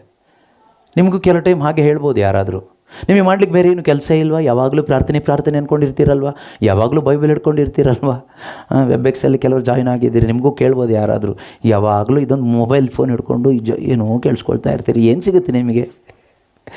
ಕತ್ತೆಗೆ ಏನು ಗೊತ್ತು ಕಸ್ತೂರಿ ಪರಿಮಳ ಅಂದ ಹಾಗೆ ಅವ್ರಿಗೇನು ಅರ್ಥ ಆಗುತ್ತೆ? ಆತ್ಮದಲ್ಲಿ ಸತ್ತವರಿಗೆ ಏನು ಬರುತ್ತೆ? ಏನು ಸ್ಮೆಲ್ ಬರುತ್ತೆ? ಏನು ಬರೋದಿಲ್ಲ. ಸೊ ಕ್ರಿಸ್ತನನ್ನು ಸವಿತಾ ಇರ್ತಾರೆ, ಅದು ಏನು ಗೊತ್ತಾಗುತ್ತೆ?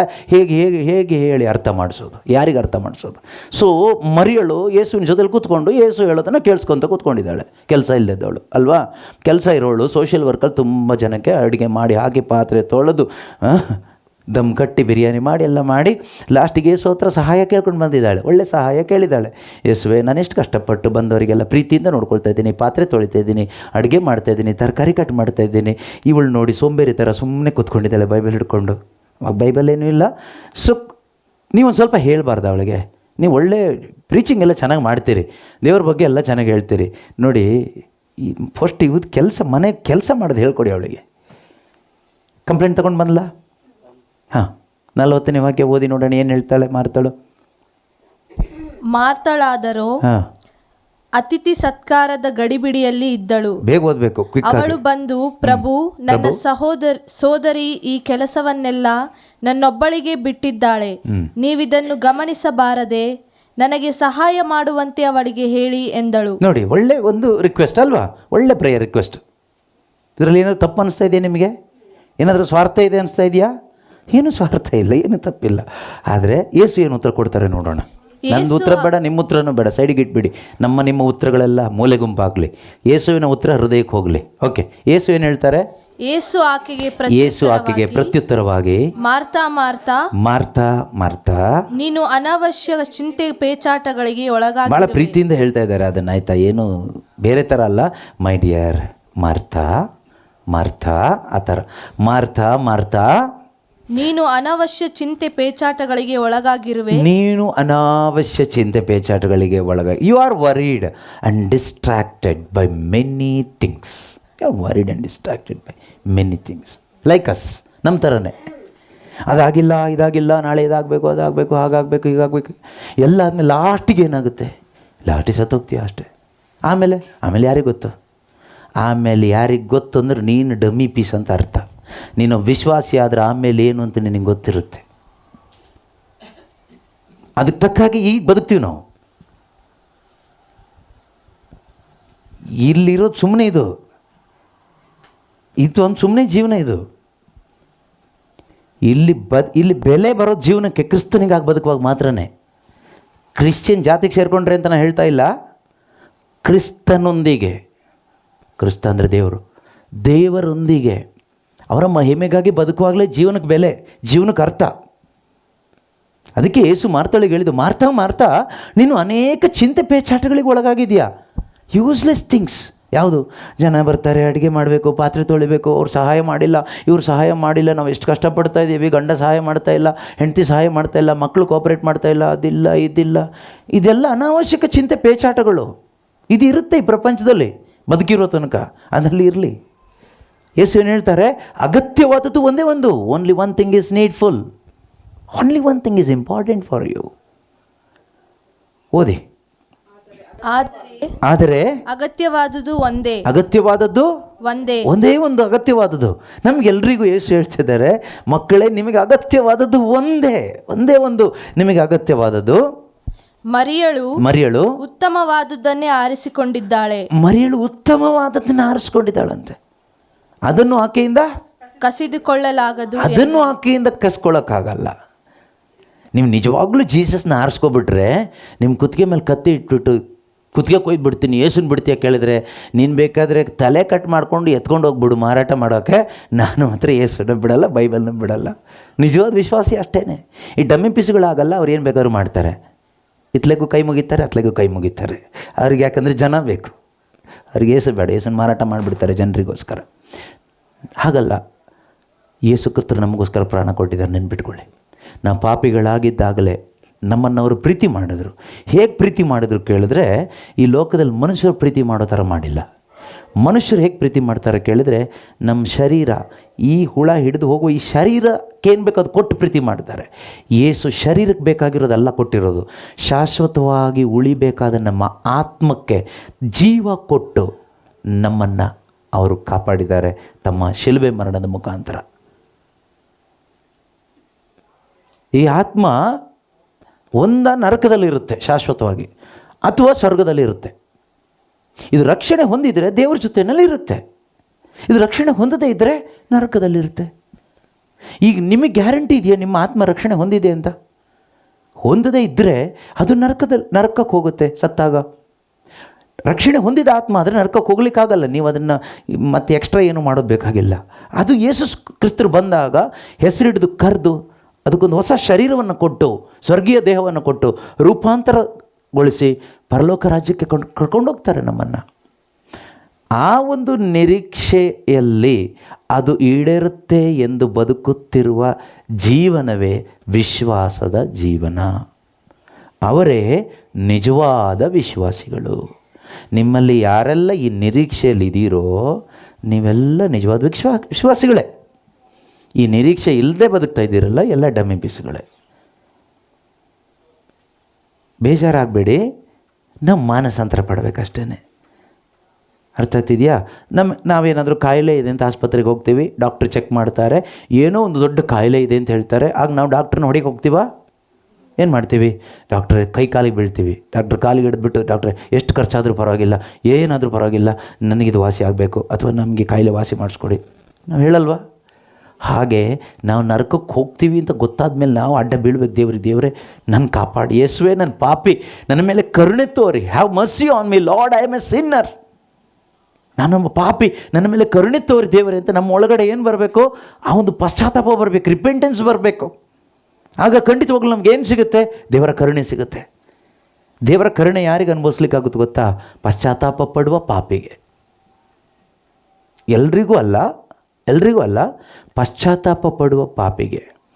ವಾಕ್ಯ ಹೇಳುತ್ತಲ್ವ, ವೈದ್ಯನ ಅವಶ್ಯಕತೆ ಇರೋದು ಯಾರಿಗಂತೆ? ಎಲ್ರಿಗೂನಾ? ಎಲ್ರಿಗೂ ಡಾಕ್ಟ್ರ್ ಬೇಕಾ? ರೋಗಿಗಳಿಗೆ ಮಾತ್ರ ಡಾಕ್ಟ್ರ್ ಬೇಕಾ? ರೋಗಿಗಳಿಗೆ ಮಾತ್ರ ಡಾಕ್ಟ್ರ್ ಬೇಕು. ಹಾಗಾದರೆ ಯೇಸು ಯಾರಿಗೆ ಬೇಕು? ಯೇಸು ಯಾರಿಗೆ ಬೇಕಂದರೆ ಯಾರು ಪಾಪಿ ಅಂತ ಒಪ್ಕೊಳ್ತಾರೋ ಅವ್ರಿಗೆ ಯೇಸು ಬೇಕು.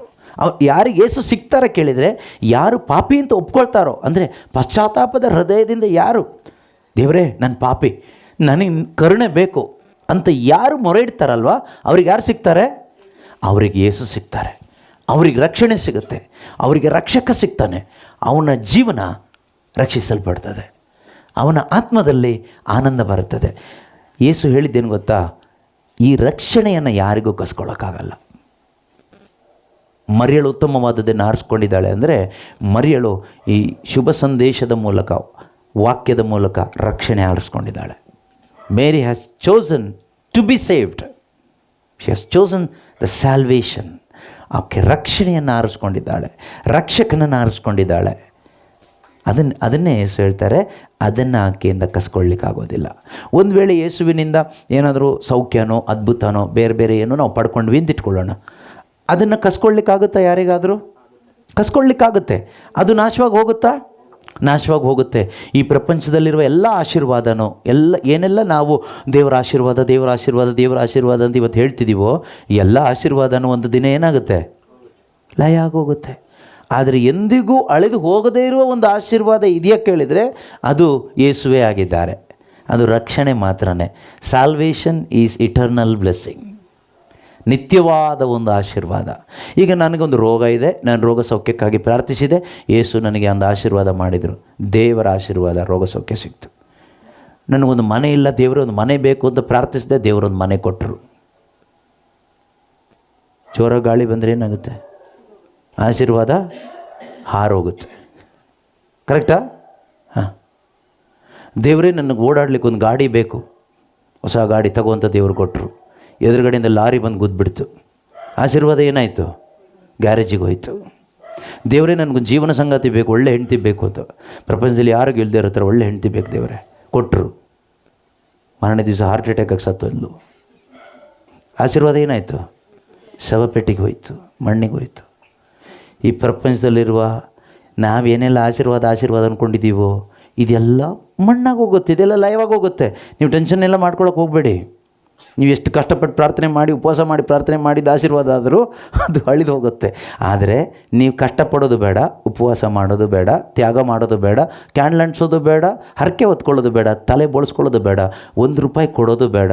ಫ್ರೀಯಾಗಿ ದೇವರು ಕೊಡೋ ಒಂದು ಆಶೀರ್ವಾದ ಇದೆ. ಅದು ಯಾವುದು ಕೇಳಿದರೆ ನಿತ್ಯ ಜೀವ, ಅದು ನಿತ್ಯವಾದ ರಕ್ಷಣೆ, ಅದು ಪಾಪ ಕ್ಷಮೆ. ಇದು ನೀವು ಎಷ್ಟು ಕೊಟ್ಟರೂ ಕೊಂಡ್ಕೊಳ್ಳೋಕ್ಕಾಗೋದಿಲ್ಲ. ಇದು ಪ್ರಾರ್ಥನೆ ಮಾಡಿ ಸಿಗುವಂಥದ್ದಲ್ಲ, ಇದು ವಿಶ್ವಾಸದ ಮುಖಾಂತರ. ಕರ್ತನಾದ ಯೇಸು ಕ್ರಿಸ್ತರು ಶಿಲುಬೆ ಶಿಲುಬೆ ಮೇಲೆ ಮಾಡಿದ ಆ ಮಹಾತ್ಯಾಗದಲ್ಲಿ ನೀನು ಯಾವಾಗ ನಂಬಿಕೆ ಇಟ್ಟು ಪಾಪಕ್ಕೆ ವಿಮುಖನಾಗಿ ಹೃದಯ ತೆರೆದುಕೊಟ್ಟು ದೇವರೇ ನನ್ನ ಪಾಪಿ ನನಗೆ ನೀನು ಬೇಕು ಅಂತೀಯೋ, ಆಗ ನಿನ್ನ ಹೃದಯವನ್ನು ನೋಡುವಂಥ ದೇವರು ನಿನ್ನ ಹೃದಯಕ್ಕೆ ನೀಡುವಂಥ ಒಂದು ಆಶೀರ್ವಾದ ಇದೆಯಲ್ವಾ, your since R for given, ನಿನ್ನ ಪಾಪ ಕ್ಷಮಾಪಣೆ ಆಗಿದೆ. ಈ ಆಶೀರ್ವಾದ ಇದೆಯಲ್ವಾ, ಇದು ಕೊಡೋಕ್ಕಾಗೋದು ಒಬ್ರಿಗೆ ಮಾತ್ರನೇ, ಇದು ದೇವರಿಗೆ ಮಾತ್ರನೇ ಕೊಡಲಿಕ್ಕಾಗೋದು. ಇದು ನೀವು ಸಿಕ್ಕಿದರೆ ನೀವು ಭಾಗ್ಯವಂತರು. ಈ ಆಶೀರ್ವಾದ ಸಿಕ್ಕಿದರೆ ನೀವು ಭಾಗ್ಯವಂತರು. ಅವರೇ ಕ್ರಿಶ್ಚಿಯನ್ಸ್. ಈ ಕ್ರಿಸ್ತನನ್ನು ಪಡ್ಕೊಂಡವರೇ ಕ್ರಿಶ್ಚಿಯನ್ಸ್. ನಿಮ್ಮ ಜೀವನದಲ್ಲಿ ಡೈಲಿ ಕ್ರಿಸ್ಮಸ್. ಯಾಕೆಂದರೆ ಕ್ರಿಸ್ತನ ಯಾವತ್ತೂ ಜೀವಂತವಾಗಿದ್ದಾನೆ. ಕ್ರಿಸ್ತ ಮತ್ತೆ ಮತ್ತೆ ಹುಟ್ಟೋದು ಸಾಯೋದು, ಸಾಯೋದಿಲ್ಲ. ವರ್ಷದಲ್ಲಿ ಡಿಸೆಂಬರಲ್ಲಿ ಹುಟ್ಟೋದು, ಮತ್ತು ಏಪ್ರಿಲ್ ಮೇ ಆಗೋದು ಸತ್ತೋಗೋದು, ಮತ್ತು ಡಿಸೆಂಬರಲ್ಲಿ ಹುಟ್ಟೋದು, ಮತ್ತು ಏಪ್ರಿಲ್ ಮೇಲೆ ಸಾಯೋದು, ಆ ಥರ ಎಲ್ಲ ಇಲ್ಲ. ಅದು ಸುಮ್ಮನೆ ನಾವು ಮಾಡ್ಕೊಳ್ತಿದ್ದೀವಿ ಅಷ್ಟೇ. ನಾವು ಹೇಳೋದು ಸ್ಮರಣೆಗಾಗಿ ಮಾಡ್ತೀವಿ ಅಂತ. ಏನು ಸ್ಮರಣೆನೋ ಗೊತ್ತಿಲ್ಲ. ಎನಿವೆ, ಬಟ್ ಕ್ರಿಸ್ತ ನಿನ್ನಲ್ಲಿ ಹುಟ್ಟಿದಾನ? ಕ್ರಿಸ್ತನ ಸಾವು ನಿನ್ನಲ್ಲಿ ಇಂಪ್ಯಾಕ್ಟ್ ಮಾಡಿದೆಯಾ?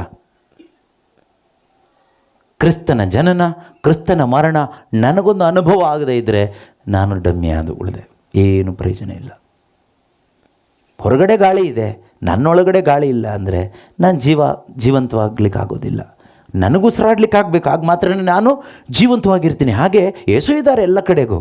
ಯೇಸು ನನ್ನೊಳಗಡೆ ಇದ್ದಾರಾ? ಯೇಸು ನಮಗಾಗಿ ಸತ್ತಿದ್ದಾರೆ. ಯೇಸು ನಮಗಾಗಿ ಸತ್ತ ಆ ಮರಣದ, ಆ ಪುನರುತ್ಥಾನದ ಅನುಭವ ನನ್ನ ಒಳಗಡೆ ಆಗಿದೆಯಾ? That is important. ಅದಾಗದೇ ಇದ್ದರೆ ಪ್ರಿಯರೇ, we are in dangerous condition. ಮೊದಲನೇದಾಗಿ ನಾವು ರಕ್ಷಣೆ ಪಡ್ಕೋಬೇಕು. ರಕ್ಷಣೆ ಅಂದರೆ ಯೇಸುನೇ. ಆ ಯೇಸು ಒಂದು ವಸ್ತ್ರ, ಯೇಸುವನ್ನು ನಾವು ಧರಿಸ್ಕೋಬೇಕು. ಯೇಸು ಆಗಿರ್ತಕ್ಕಂಥ ಆ ರಕ್ಷಣೆಯ ವಸ್ತ್ರವನ್ನು, ಆ ನೀತಿ ಎಂಬ ನಿಲುವಂಗಿಯನ್ನು ನಾವು ನಮ್ಮ ವಿಶ್ವಾಸದ ಮುಖಾಂತರ ನಮ್ಮ ಒಳಗಡೆ ನಾವು ಧರಿಸಿಕೊಂಡಿರಬೇಕು. ಯೇಸು ಸ್ವಾಮಿ ಏನು ಹೇಳ್ತಾರೆ ಗೊತ್ತಾ? ಪ್ರಕಟಣಾ ಪುಸ್ತಕ, ಬೈಬಲ್ನ ಕೊನೆಯ ಪುಸ್ತಕ. ಆ ಕೊನೆಯ ಪುಸ್ತಕದ ಕೊನೆಯ ಸಂದೇಶ ಏನು ಗೊತ್ತಾ? What is the final message of Christ Jesus? I will come soon. ನಾನು ಬೇಗ ಬರ್ತೀನಿ. ಆಲ್ಫವೂ ನಾನೇ, ಒಮೆಗವೂ ನಾನೇ. ಅಂದರೆ I am the beginning, I am the end, I will come soon. ನಾನು ಬೇಗ ಬರ್ತೀನಿ, ನೀನು ತಯಾರಾಗಿರು ಅಂತ ಯೇಸು ಸಭೆಗೆ, ಮದುವಣಿಗೆತಿಗೆ ಹೇಳ್ತಾ ಇದ್ದಾರೆ. That is the final message of Christ. ಅದು ಹೇಳಿ ಆಯಿತು. ಇನ್ನೇನು ಮದುವಣಿಗೆತ್ತಿಯವ್ರು ಕಾಯ್ತಾ ಇರಬೇಕು. ನೀವು ಮದುವಣಿಗೆತ್ತಿನ, ಯೇಸುವಿನ ಮದುವಣಿಗೆತ್ತಿನ ನಿಜನ ಕಾಯ್ತಾ ಇದ್ದೀರಾ? ಏನು ಕೆಲಸ ಮಾಡಲ್ವಾ? ಕೆಲಸ ಕಾರ್ಯ ಎಲ್ಲ ಬಿಟ್ಟು ಕಾಯ್ತಲ್ಲ, ಸೋಂಬೇರಿಗಳ ಥರ ಬದುಕಬೇಡಿ. ನಿಮ್ಮ ಕೆಲಸ ಕಾರ್ಯ ಮಾಡಿ ಅಷ್ಟೇ, ಆದರೆ ಜೀವನ ಪೂರ್ತಿ ಕೆಲಸಕ್ಕಾಗಿ ಆಗಬಾರ್ದು. ಯೇಸುವಿನ ಬರುಣವನ್ನೇ ಎದುರು ನೋಡ್ತಾ ಏನು ಮಾಡಬೇಕು ನಮ್ಮ ಅನುದಿನದ ಜೀವನಕ್ಕೆ ಹೊಟ್ಟೆಪಾಡಿಗೆ ಮಾತ್ರ ಬದುಕಬೇಕಷ್ಟೇ. ಇಲ್ಲಿ ಯಾರನ್ನೂ ನಾವು ಮೆಚ್ಚಿಸ್ಕೊಂಡು ಏನು ತಗೊಂಡು ಹೋಗೋದೇನಿಲ್ಲ. ಯಾರು ನಮಗೆ ಶಾಲೆ ಹಾಕಿ ಕಳಿಸೋದಿಲ್ಲ. ಲಾಸ್ಟಿಗೆ ಮಣ್ಣೆ ಹಾಕೋದು. ಇವತ್ತು ಶಾಲೆ ಹಾಕಿದವನು ನಾಳೆ ಮಣ್ಣೆ ಹಾಕೋದು ಅಲ್ವಾ?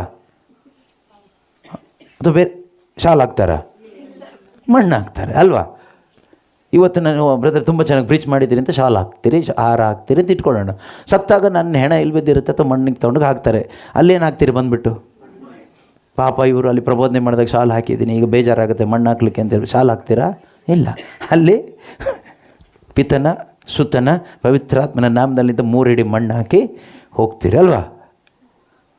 ಅಷ್ಟೇ ಹಾಕೋದು.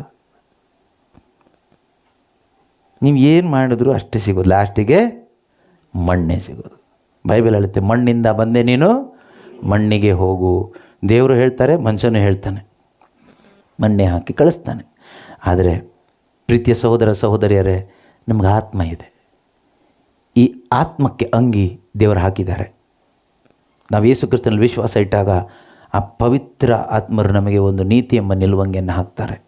ನಮ್ಮ ಒಳಗಡೆ ಒಂದು ಅಂಗಿ ಹಾಕ್ತಾರೆ. ರೋಬ್ ಆಫ್ ರೈಚಸ್ನೆಸ್ ಅಂತ ಹೇಳ್ತೀವಿ, ಅಥವಾ ರೈಚಸ್ನೆಸ್ ಆಫ್ ಕ್ರೈಸ್ಟ್ ಅಂತ ಹೇಳ್ತೀವಿ. ಅದೊಂದು ಅಂಗಿ, ಅದು ಹಾಕ್ಕೋಬೇಕು. ಅದು ಹಾಕ್ಕೊಳ್ಳೋದು ಯಾಕೆ ಅಂದರೆ ನಾವು ನಗ್ನರಾಗಿರಬಾರ್ದು. We should not be naked before God. ನಾವು ಬಟ್ಟೆ ಹಾಕ್ತೀವಿ ಯಾಕೆ ಹೇಳಿ?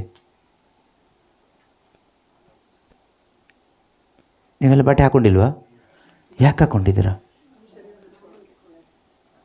ಅದು ಸರಿಯಾದ ಆನ್ಸರ್ ಅದೇನೆ. ಆದರೆ ನಾವು ಹಾಕ್ಕೊಳ್ಳೋದು ಬಟ್ಟೆ ಬೇರೆ ಉದ್ದೇಶಕ್ಕೆ, ಚೆನ್ನಾಗಿ ಕಾಣಬೇಕು ಅಂತ. ಕರೆಕ್ಟ್ ಅಲ್ವಾ? ಈ ಮದುವೆಗೆಲ್ಲ ಹೋಗ್ಬೇಕಾದ್ರೆ ನೀವು ಸಾಧಾರಣ ಬಟ್ಟೆ ಹಾಕ್ಕೊಂಡು ಹೋಗ್ತೀರಾ? ಗ್ರ್ಯಾಂಡಾಗಿ ಹೋಗ್ತೀರಾ. ಯಾಕೆ ಗ್ರ್ಯಾಂಡಾಗಿ ಹೋಗ್ತೀರಾ? ಚೆನ್ನಾಗಿ ಕಾಣಬೇಕು ಅಂತ ಅಷ್ಟೇ, ಬೇರೆ ಏನಿಲ್ಲ. ಮನೆಗೆ ಯಾರಾದರೂ ಅತಿಥಿಗಳು ಬಂದಾಗ ನಾವು ಮಾಮೂಲಿ ಬಟ್ಟೆಯಲ್ಲಿ ಇರ್ತೀವ? ಬಂದವ್ರ ಮುಂದೆ ನಾವು ಚೆನ್ನಾಗಿ ಕಾಣಬೇಕು ಅಂತ ಒಳ್ಳೆ ಬಟ್ಟೆ ಹಾಕ್ಕೊಳ್ಳಲ್ವಾ? ಈಗ ನಾನೀಗ ಚೆನ್ನಾಗಿರೋ ಬಟ್ಟೆ ಹಾಕ್ಕೊಂಡು ಬಂದಿದ್ದೀನಿ, ಯಾಕೆ ಹೇಳಿ? ಯೂಟ್ಯೂಬಲ್ಲಿ ಅಲ್ಲಿ ನೋಡೋರಿಗೆ ಚೆನ್ನಾಗಿ ಕಾಣಬೇಕು ಅಂತ ಅಲ್ವಾ? ಶವಕ್ಕೆ ಶೃಂಗಾರ ಮಾಡ್ದಂಗೆ ಇರುತ್ತೆ. ಏನು ಬಟ್ಟೆ ಹಾಕ್ಕೊಂಡ್ರು ಲಾಸ್ಟಿಗೆ ಅಷ್ಟೇ. ಪರ್ಪಸ್ ಏನು, ಬಟ್ಟೆ ಪರ್ಪಸ್ ಏನು ಅಂದರೆ ನಾನು ನನ್ನ ನಗ್ನತೆಯನ್ನು ಮುಚ್ಕೊಳ್ಬೇಕು. ಆದರೆ ಇವತ್ತು ಕಾಸ್ಟ್ಲಿ ಬಟ್ಟೆ ಸಿಗೋದು ಅರ್ಧಂಬರ್ಧ ಬಟ್ಟೆಗಳೇ ಆಗಿಬಿಟ್ಟಿದೆ. ಮೊದಲೆಲ್ಲ ಫುಲ್ ಕವರಿಂಗ್ ಇರೋದು ಸಿಗ್ತಾಯಿತ್ತು. ಈಗ ನೋಡಿದರೆ ಏನು ಇಲ್ಲದೆ ಇರೋದಕ್ಕೆ ಕಾಸ್ಟ್ಲಿ, ಹರಿದು ಹೋಗಿರೋದಕ್ಕೆ ಕಾಸ್ಟ್ಲಿ. ಏನು ಮಾಡೋದು? ಸೈತಾನನ ಸಾಮ್ರಾಜ್ಯ ಆ ರೀತಿ ಆಗಿಬಿಟ್ಟಿದೆ ಈಗ. ಏನಿವೆ, ನಮ್ಗೆ ಆ ವಿಷಯ ಅಲ್ಲ. ದೇವರ ಮುಂದೆ ನಾವು ನಗ್ನರಾಗಿ ಕಾಣಬಾರ್ದು ಅಂದರೆ ನಮಗೆ ದೇವರು ಒಂದು ಬಟ್ಟೆ ಕೊಡ್ತಾರೆ, ಆ ಬಟ್ಟೆನ ಹಾಕೋಬೇಕು. ಆ ಬಟ್ಟೆ ಯೇಸು ಕ್ರಿಸ್ತ. ವಿಶ್ವಾಸ ಇಟ್ಟಾಗ ಏನು ಕೊಡ್ತಾರೆ ಕೇಳಿದರೆ, ತಗೋ ಬಟ್ಟೆ ಕೊಟ್ಟು ಹೇಳ್ತಾರೆ, ಈ ಬಟ್ಟೆಗೋಸ್ಕರ ನಾನು ರಕ್ತ ಚೆಲ್ಲಿದ್ದೇನೆ, ಈ ಬಟ್ಟೆಯನ್ನು ನೀನು ಕಾಪಾಡ್ಕೋ ಅಷ್ಟೆ. ನಮ್ಮ ಕೆಲಸ ಏನು ಗೊತ್ತಾ? ಕ್ರೈಸ್ತರಾದ ನಮ್ಮ ಕೆಲಸ ಈ ಬಟ್ಟೆನ ಕಾಪಾಡಿಕೊಳ್ಳೋದು. ಯಾವ ಬಟ್ಟೆ? ಯೇಸು. ರಕ್ಷಣೆ ಎಂಬ ವಸ್ತ್ರ. ರಕ್ಷಣೆ ಎಂಬ ವಸ್ತ್ರ ಕಾಪಾಡ್ಕೋಬೇಕಷ್ಟೆ. ಸೈತಾನ್ನ ಟಾರ್ಗೆಟ್ ಏನು ಗೊತ್ತಾ? ಈ ವಸ್ತ್ರನ ಗಲೀಜು ಮಾಡಬೇಕು. ನಮ್ಮ ವಿಶ್ವಾಸಗಳಿಗೆ ಗೊತ್ತಿಲ್ಲ, ನಿಜವಾಗಲೂ ಗೊತ್ತಿಲ್ಲ, ವಾಕ್ಯ ಗೊತ್ತಿಲ್ಲ. ಲಾಸ್ಟಿಗೆ ನರಕಕ್ಕೆ ಹೋಗ್ತಾರೆ ಎಷ್ಟೋ ಜನ. ಪಾಪ ಅವ್ರಿಗೆ ಅದು ಗೊತ್ತಿಲ್ಲ, ಅವ್ರು ನರಕಕ್ಕೆ ಹೋಗ್ತಾರೆ ಅಂತಲೂ ಗೊತ್ತಿಲ್ಲ. ಸ್ವರ್ಗಕ್ಕೆ ಹೋಗ್ತೀವಿ ಅಂತ ನಂಬ್ಕೊಂಡು ಏನೇನೋ ಮಾಡ್ಕೊಂಡು ಬದುಕ್ತಾರೆ. ಪ್ರೀತಿಯ ಸಹೋದರ ಸಹೋದರಿಯರ, ದೇವರು ಅವರ ಆಲೋಚನೆ ಪ್ರಕಾರನೇ ಪ್ರತಿಯೊಂದು ಮಾಡೋದು, ನಮ್ಮ ಆಲೋಚನೆ ಪ್ರಕಾರ ಮಾಡೋದಿಲ್ಲ. ಪ್ರಕಟಣಾ ಗ್ರಂಥದ ಕೊನೆಯ ಅಧ್ಯಾಯದಲ್ಲಿ ಕೊನೆಯ ವಚನಗಳಲ್ಲಿ ನಾವು ನೋಡೋಣ. ಇದನ್ನು ಓದಿ ನಾವು ನಿಲ್ಲಿಸೋಣ, ಸಾಕು. ಓಕೆ, ಪ್ರಕಟಣೆ. ಯೇಸು ಬರ್ತಾರೆ, ಕರ್ಕೊಂಡು ಹೋಗ್ಲಿಕ್ಕೆ ಎಂಬ ನಿರೀಕ್ಷೆಯಲ್ಲಿ ಇರುವವರು ಏನು ಮಾಡ್ತಾರೆ? ನಿರೀಕ್ಷಿಸ್ತಾ ಬದುಕುವವರಿಗೆ ಯೇಸು ಸ್ವಾಮಿ ಹೇಳುವಂಥ ಮಾತು 14ರಿಂದ ಇರತಕ್ಕಂಥ ವಾಕ್ಯ. ತಮ್ಮ ನಿಲುವಂಗಿಗಳನ್ನು ತೊಳೆದು. ಓಕೆ, 12ರಿಂದ ಓದೋಣ. 12ರಿಂದನೇ ಓದೋಣ. ಯೇಸು ಸ್ವಾಮಿ ನುಡಿಯುವುದನ್ನು ಕೇಳಿ. ಯೇಸು ಸ್ವಾಮಿ ನುಡಿಯುವುದನ್ನು ಕೇಳಿ. This is the book of Revelation, last chapter, last book of the Bible, last chapter of the Bible, last few verses of the Bible. ಬೈಬಲ್ನಲ್ಲಿರುವ ಕೊನೆಯ ಪುಸ್ತಕ ಪ್ರಕಟಣಾ ಪುಸ್ತಕ. ಅದರ ಕೊನೆಯ ಅಧ್ಯಾಯ 22ನೇ ಅಧ್ಯಾಯ. ಅದರ ಕೊನೆಯ ವಚನಗಳಿದು, ಕೊನೆಯ ಭಾಗದಲ್ಲಿರ್ತಕ್ಕಂಥದ್ದು. ಇಲ್ಲಿ ಯೇಸು ಸ್ವಾಮಿ ನುಡಿಯುವುದನ್ನು ಕೇಳು. ಇಗೋ ನಾನು ಬೇಗನೆ ಬರುತ್ತೇನೆ. ಇಗೋ ನಾನು ಬೇಗನೆ ಬರುತ್ತೇನೆ. C, I am coming soon. ಮಗ ಮದುವೆಣಿಗೆತ್ತಿಗೆ ಹೇಳ್ತಾ ಇದ್ದಾನೆ ಫೋನ್ ಮಾಡಿ, ನಾನು ಬೇಗ ಬರ್ತೀನಿ ಅಂತ. ಆಗ ಎಲ್ಲ ಬಿಟ್ಟು ರೆಡಿಯಾಗಿ ಕೂತ್ಕೋಬೇಕೀಗ. ಈಗ ನಾವು ಹೇಗಿದ್ದೀವೋ ಹೀಗಿದ್ಬಿಟ್ರೆ ಖಂಡಿತ ಯೇಸು ಯಾವಾಗ ಬರ್ತಾರಂತ ಹೇಳಲಿಲ್ಲ. ಕಳ್ಳನು ಬರುವ ಹಾಗೆ ಸಡನ್ನಾಗಿ ಬರ್ತಾರೆ. ಈಗ ಬಂದರೆ ನಾವು ನಿಜವಾಗ್ಲೂ ಅಮ್ಮನ ಕರ್ಕೊಂಡು ಹೋಗ್ತಾರಾ? ನನಗೆ ಡೌಟ್ ಆಗ್ತಾಯಿದೆ, ನನ್ನ ಕರ್ಕೊಂಡು ಹೋಗ್ತಾರೋ ಇಲ್ಲೋ ಅಂತ. ಪ್ರೀಚಿಂಗ್ ಏನೋ ಮಾಡ್ತಾಯಿದ್ದೀನಿ ನಿಜ, ಅದು ನಾನು ಏನು ಸಿದ್ಧನಾಗಿದ್ದೀನಿ ಅಲ್ವಾ? ಸೊ ಸಿದ್ಧತೆ ತುಂಬ ಮುಖ್ಯ. ಆ ವಿಷಯದಲ್ಲಿ ನಾವು ಸೀರಿಯಸ್ ಆಗಿರಬೇಕಲ್ವಾ? ಈಗೂ ನಾನು ಬರುತ್ತೇನೆ, ಬೇಗನೆ ಬರುತ್ತೇನೆ, ಪ್ರತಿಯೊಬ್ಬನಿಗೂ ಅವನವನ ಕೃತ್ಯಗಳಿಗೆ ತಕ್ಕಂತೆ ಕೊಡಲಾಗುವ ಪ್ರತಿಫಲವು ನನ್ನ ಕೈಯಲ್ಲಿದೆ. ಪ್ರತಿಯೊಬ್ಬನಿಗೂ ಅವನವನ ಕೃತ್ಯಗಳಿಗೆ ಕೊಡಲಾಗುವ ಪ್ರತಿಫಲ ನನ್ನ ಕೈಯಲ್ಲಿದೆ. ನೀನು ಟೆನ್ಷನ್ ಮಾಡ್ಕೋಬೇಡ. ಅದಕ್ಕೆ ಹೇಳಿದ ಮೇಲಿನ ವಾಕ್ಯದಲ್ಲಿ ಹೇಳ್ತಾರಲ್ವ, ಇದ್ರ ಮೇಲಿನ ವಾಕ್ಯ, ಅಕ್ರಮಿಯು ತನ್ನ ಅಕ್ರಮವನ್ನು ಮುಂದುವರಿಸಲಿ, ಅಶುದ್ಧನು ತನ್ನ ಅಶುದ್ಧತೆಯಲ್ಲಿ ಮುಂದುವರಿಯಲಿ, ಸಜ್ಜನನು ತನ್ನ ಸನ್ನಡತೆಯಲ್ಲಿಯೇ ನಿರತನಾಗಿರಲಿ, ಪವಿತ್ರನು ತನ್ನ ಪಾವಿತ್ರ್ಯತೆಯನ್ನು ಹೆಚ್ಚಿಸಿಕೊಳ್ಳಲಿ. ಅವ್ರು ಹಂಗೆ ಮಾಡ್ತಾರೆ, ಇವ್ರು ಹಿಂಗೆ ಮಾಡ್ತಾರೆ, ಅವ್ರು ಸರಿ ಇಲ್ಲ, ಇವ್ರು ಸರಿ ಇಲ್ಲ, ಅವ್ರು ಹೇಗಾದರೂ ಇದ್ಕೊಳ್ಳಿ. ನೀನು ಪವಿತ್ರನಾಗಿದೆಯಾ, ಇನ್ನೂ ಪವಿತ್ರನಾಗು. ನೀನು ರೈಚಸ್ ಆಗಿ ಬದುಕ್ತಿದೆಯಾ, ಇನ್ನೂ ರೈಚಸ್ ಆಗು. ನಾನು ನಿನಗೆ ಅಂಗಿ ಕೊಟ್ಟಿದ್ದೀನಲ್ಲ, ಪರಿಶುದ್ಧಾತ್ಮನ ಕೊಟ್ಟಿದ್ದೀನಲ್ಲ, ಈ ಪವಿತ್ರಾತ್ಮನ ಡಿಪೆಂಡ್ ಆಗಿ ಬದುಕು. ಪ್ರತಿಯೊಬ್ಬನಿಗೂ ಅವನವನ ಕೃತ್ಯಗಳಿಗೆ ತಕ್ಕಂತೆ ಕೊಡಲಾಗುವ ಪ್ರತಿಫಲವು ನನ್ನ ಕೈಯಲ್ಲಿದೆ. ಆಕಾರವು ನಾನೇ, ಆದಿಯೂ ಅಂತ್ಯವೂ ನಾನೇ, ಆರಂಭವೂ ಸಮಾಪ್ತಿಯೂ ನಾನೇ. 14ನೇ ವಾಕ್ಯದಿಂದ ನಾವು ನೋಡೋಣ. ತಮ್ಮ ನಿಲುವಂಗಿಯನ್ನು ತೊಳೆದು ಶುಭ್ರವಾಗಿ ಇಟ್ಟುಕೊಳ್ಳುವವರು ಭಾಗ್ಯವಂತರು. ಯೇಸುಸ್ವಾಮಿ ಒಂದು ಸಾಮರ್ಥ್ಯದಲ್ಲಿ ಹೇಳ್ತಾರೆ ಬೈಬಲ್ನಲ್ಲಿ, ಒಂದು ವಿವಾಹ ಔತಣಕ್ಕೆ ಒಬ್ಬ ವಸ್ತ್ರ ಇಲ್ಲದೆ ಬಂದ, ಅವನ್ನ ಕತ್ಲೆ ಕೋಣೆಗೆ ಎತ್ತಿ ಹಾಕಿದರು. ನೀನು ಹೇಗೋ ಬಂದೆ, ರಾಜ ನೋಡ್ಕೊಂಡು ಬರುವಾಗ ಒಬ್ಬನ ಮಾತ್ರ ಅದಕ್ಕೆ ಯೋಗ್ಯವಾದ ವಸ್ತ್ರ ಇಲ್ಲೇ ಕೂತ್ಕೊಂಡು ಊಟ ಮಾಡ್ತಾ ಇದ್ದಾನೆ. ಅವನು ಎತ್ಕೊಂಡು ಹಾಕಿ ಹೊರಗಡೆ ಅಂದರು ಕತ್ಲೆ ಕೋಣೆಗೆ. ಹೇಗೋ ಬಂದೆ ನೀನು ಒಳಗಡೆ ಅಂತ. ಎಲ್ಲೋ ಸೈಡ್ ಡೋರಲ್ಲಿ ಬಂದಿದ್ದೇನು. ಅಲ್ವಾ? ಆದರೆ ಇಲ್ಲಿ ಯೇಸು ಸ್ವಾಮಿ ಹೇಳ್ತಾರೆ, ತಮ್ಮ ನಿಲುವಂಗಿಯನ್ನು ತೊಳೆದು ಶುಭ್ರವಾಗಿ ಇಟ್ಟುಕೊಂಡಿರುವವರು ಭಾಗ್ಯವಂತರು, ಜೀವ ವೃಕ್ಷದ ಫಲವನ್ನು ಸವಿಯುವ ಹಕ್ಕು ಅವರಿಗಿರುತ್ತದೆ. ಈ ನಿತ್ಯ ಜೀವ, tree of eternal life, tree of life, ನಿತ್ಯ ಜೀವದ ಸೌಭಾಗ್ಯ, ಅಮರ ಜೀವದ ಸೌಭಾಗ್ಯ ಯಾರಿಗೆ? ಯಾರಿಗೆ? ನೀವು ದೀಕ್ಷಾ ಸ್ನಾನ ಪಡೆದುಕೊಂಡಾಗ, ಅಥವಾ ನೀವು ನಿಮ್ಮ ಕುಟುಂಬದಲ್ಲಿರುವ ಮಕ್ಕಳಿಗೆ ಅಥವಾ ದೊಡ್ಡವರಿಗೆ ದೀಕ್ಷಾ ಸ್ನಾನ ಕೊಟ್ಟಾಗ ಅವ್ರ ಮೇಲೆ ಒಂದು ಬಿಳಿ ವಸ್ತ್ರ ಹಾಕ್ತಾರಾ? ಅಥವಾ ಫಾದರ್ ಒಂದು ಬಿಳಿ ಕರ್ಚಿಪ್ ಹಾಕ್ತಾರಾ ಮಗು ಮೇಲೆ? ಏನಂತ ಹೇಳಿ ಹಾಕ್ತಾರೆ? ಕ್ರಿಸ್ತನನ್ನು ಧರಿಸಿಕೋ ಅಂತೇಳಿ ಹಾಕ್ತಾರೆ. ಕರೆಕ್ಟಾ? ಈಗ ಕ್ರಿಸ್ತ ಇದ್ದಾನ? ಅವತ್ತು ಕೊಟ್ಟರೋ ವೈಟ್ ಡ್ರೆಸ್ ಇದೆಯಾ? ಫಾದರ್ ಕೊಟ್ಟರೋ ವೈಟ್ ಡ್ರೆಸ್ ಪ್ರಯೋಜನಕ್ಕೆ ಬರಲ್ಲ, ಸ್ವರ್ಗಕ್ಕೆ ಕರ್ಕೊಂಡು ಹೋಗಲ್ಲ. ಅದು ಸಂಕೇತ ಹೊರಗಡೆದು ಮಾತ್ರ. ನೀನು ಕ್ರಿಸ್ತನನ್ನು ಧರಿಸ್ಕೋ, ಬಿಳಿ ಒಂದು ಬಟ್ಟೆ ಹಾಕ್ತಾರೆ, ಕೆಂಪುದು ಹಾಕಲ್ಲ. ಬಿಳಿ ಕರ್ಚಿಫೋ ಬಿಳಿ ಬಟ್ಟೆನೂ ಹಾಕ್ತಾರೆ.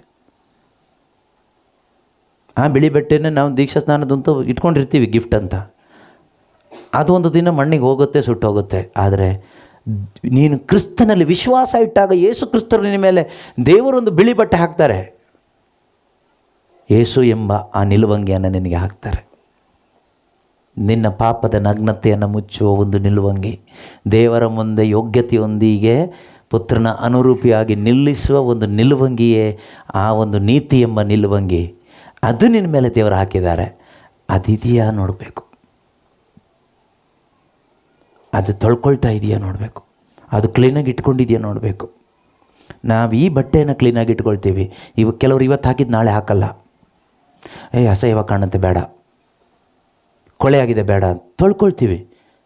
ಆದರೆ ಒಳಗಡೆ ದೇವರು ಕೊಟ್ಟ ನಿಲ್ಲುವಂಗೆ ಯಾವತ್ತಾದ್ರೂ ತೊಳ್ಕೊಂಡಿದ್ದೀವ? ಸೀರಿಯಸ್ ಆಗಿ ತೊಳ್ಕೊಂಡಿದ್ದೀವ? ಹಬ್ಬ ಮಾಡ್ತಾ ಇದ್ದೀವಿ ಗಲೀಜಂಗಿ ಹಾಕ್ಕೊಂಡು. ಯಾರೂ ಮಾಡಲ್ಲ. ನಾವು ಕೆಸರು ತುಂಬಿರೋ ಅಂಗಿ ಹಾಕ್ಕೊಂಡು ಯಾರು ಹಬ್ಬದ ಸಡಗರ ಮಾಡಲ್ಲ. ಒಂದು ಬರ್ತ್ಡೇ ಸೆಲೆಬ್ರೇಷನ್ ಇರ್ಬೋದು, ಯೇಸು ಕ್ರಿಸ್ತರ ಹುಟ್ಟಿದ ಹಬ್ಬ ಇರ್ಬೋದು, ಈಸ್ಟರ್ ಇರ್ಬೋದು, ಎಲ್ಲದಕ್ಕೂ ನಾವು ಪಳ ಹೊಳೆಯುವ ಹೊಸ ಬಟ್ಟೆ ಹಾಕ್ಕೊಂಡು ಹೋಗ್ತೀವಿ. ಅಥವಾ ಹೊಸದಾಗಿ ಒಗೆದು ವಾಶ್ ಮಾಡಿ ಅದಕ್ಕೆ ಅಯನ್ ಹಾಕ್ಕೊಂಡು ಹೋಗ್ತೀವಿ. ಯಾಕಂದರೆ ಚೆನ್ನಾಗಿ ಕಾಣಬೇಕು, ಒಳ್ಳೆಯದೇ. ಆದರೆ ಯೇಸು ಸ್ವಾಮಿ ನಿಮಗೊಂದು ಅಂಗಿ ತೊಡಿಸಿದ್ದಾರೆ, ಪರಿಶುದ್ಧಾತ್ಮ, ನೀತಿ ಎಂಬ ನಿಲುವಂಗಿ. ಯಾವತ್ತಾದರೂ ಚರ್ಚಿಗೆ ಹೋಗಬೇಕಾದ್ರೆ, ಪ್ರಾರ್ಥನೆಗೆ ಹೋಗಬೇಕಾದ್ರೆ, ಕ್ರಿಸ್ಮಸ್ ಸೆಲೆಬ್ರೇಷನ್ ಮಾಡಬೇಕಾದ್ರೆ ಒಳಗಡೆ ಇರುವ ಈ ಅಂಗಿಯನ್ನು ಯಾವತ್ತಾದರೂ ತೊಳ್ಕೊಂಡಿದ್ದೀವಾ? ಬ್ರೈಟ್ ಮಾಡ್ಕೊಂಡಿದ್ದೀವಾ? ಹಾಗೆ ಮಾಡ್ಕೊಳ್ತಾ ಬದುಕುವವರೇ ವಿಶ್ವಾಸಿಗಳು. ಈ ದೇವರು ಕೊಟ್ಟ ನಿಲುವಂಗಿಯನ್ನು ತೊಳೆದು ಅದನ್ನು ಶುಭ್ರವಾಗಿ ಮದುವೆಗೆ ಬರುವಾಗ ನಾನು ಚೆನ್ನಾಗಿ ಕಾಣಬೇಕು, ನೀಟಾಗಿ ಡ್ರೆಸ್ ಹಾಕೋಬೇಕು ಅಂತ ನೀಟಾಗಿ ಒಳಗಡೆ ಕೊಟ್ಟಂಥ ನೀತಿ ಎಂಬ ನಿಲುವಂಗಿಯನ್ನು ಕ್ಲೀನಾಗಿ ಇಟ್ಟುಕೊಂಡು ಬದುಕುವವರೇ ನಿಜವಾದ ಕ್ರೈಸ್ತ ವಿಶ್ವಾಸಿಗಳು. ಅವರೇ ವಿಶ್ವಾಸದ ಜೀವನ ಜೀವಿಸ್ತಾ ಇರೋರು. ಅದಲ್ಲದೆ ಸುಮ್ಮನೆ ಕ್ಯಾಂಡಲ್ ಹಚ್ಚಿ ಪ್ರಾರ್ಥನೆ ಮಾಡಿ, ನಾನು ಪ್ರಾರ್ಥನೆ ಮಾಡಿದ್ದೆಲ್ಲ ದೇವರು ಕೊಟ್ಬಿಟ್ರು ಅಂತ ಹೇಳೋರಲ್ಲ. ಅದು ಅನ್ಯರು ಹೇಳ್ತಾರೆ. ಅವರಿಗೂ ಸಿಗುತ್ತೆ ಬೇಕಾದಷ್ಟು ಅಳಿದು ಹೋಗುವ ಆಶೀರ್ವಾದಗಳು. ಆದರೆ ಅಳಿದು ಹೋಗದೇ ಇರುವ ಶಾಶ್ವತವಾದ ನಿತ್ಯತೆಗೆ ನಮ್ಮನ್ನು ಕರೆದುಕೊಂಡು ಹೋಗುವ ನಮ್ಮ ಪಾಪದ ನಗ್ನತೆಯನ್ನು ಮುಚ್ಚುವ ಒಂದು ಅಂಗಿಯನ್ನು ದೇವರು ಉಚಿತವಾಗಿ ನಮಗೆ ಕೊಟ್ಟಿದ್ದಾರೆ. ಆ ಕುರಿಮರಿಯ ಯಜ್ಞದ ಫಲವಾಗಿ, ಯೇಸುವಿನ ಪವಿತ್ರ ರಕ್ತದ ಫಲವಾಗಿ ನಮಗೆ ಕೊಟ್ಟಿದ್ದಾರೆ. ಇದಿದೆಯಾ? ಪರೀಕ್ಷೆ ಮಾಡಿ ನೋಡಬೇಕು. ಸ್ವರ್ಗದಲ್ಲಿ ಟೆಸ್ಟ್ ಮಾಡೋದು ಒಂದೇ ಒಂದು, ಇದೆಯಾ ಅಂತ. ಈ ಹೊದಿಕೆ ಇದೆಯಾ, ಈ ಅಂಗಿ ಇದೆಯಾ, ಅಷ್ಟೇ, ಬೇರೆ ಏನೂ ನೋಡಲ್ಲ. ಆ ಅಂಗಿ ಯೇಸುನೇ.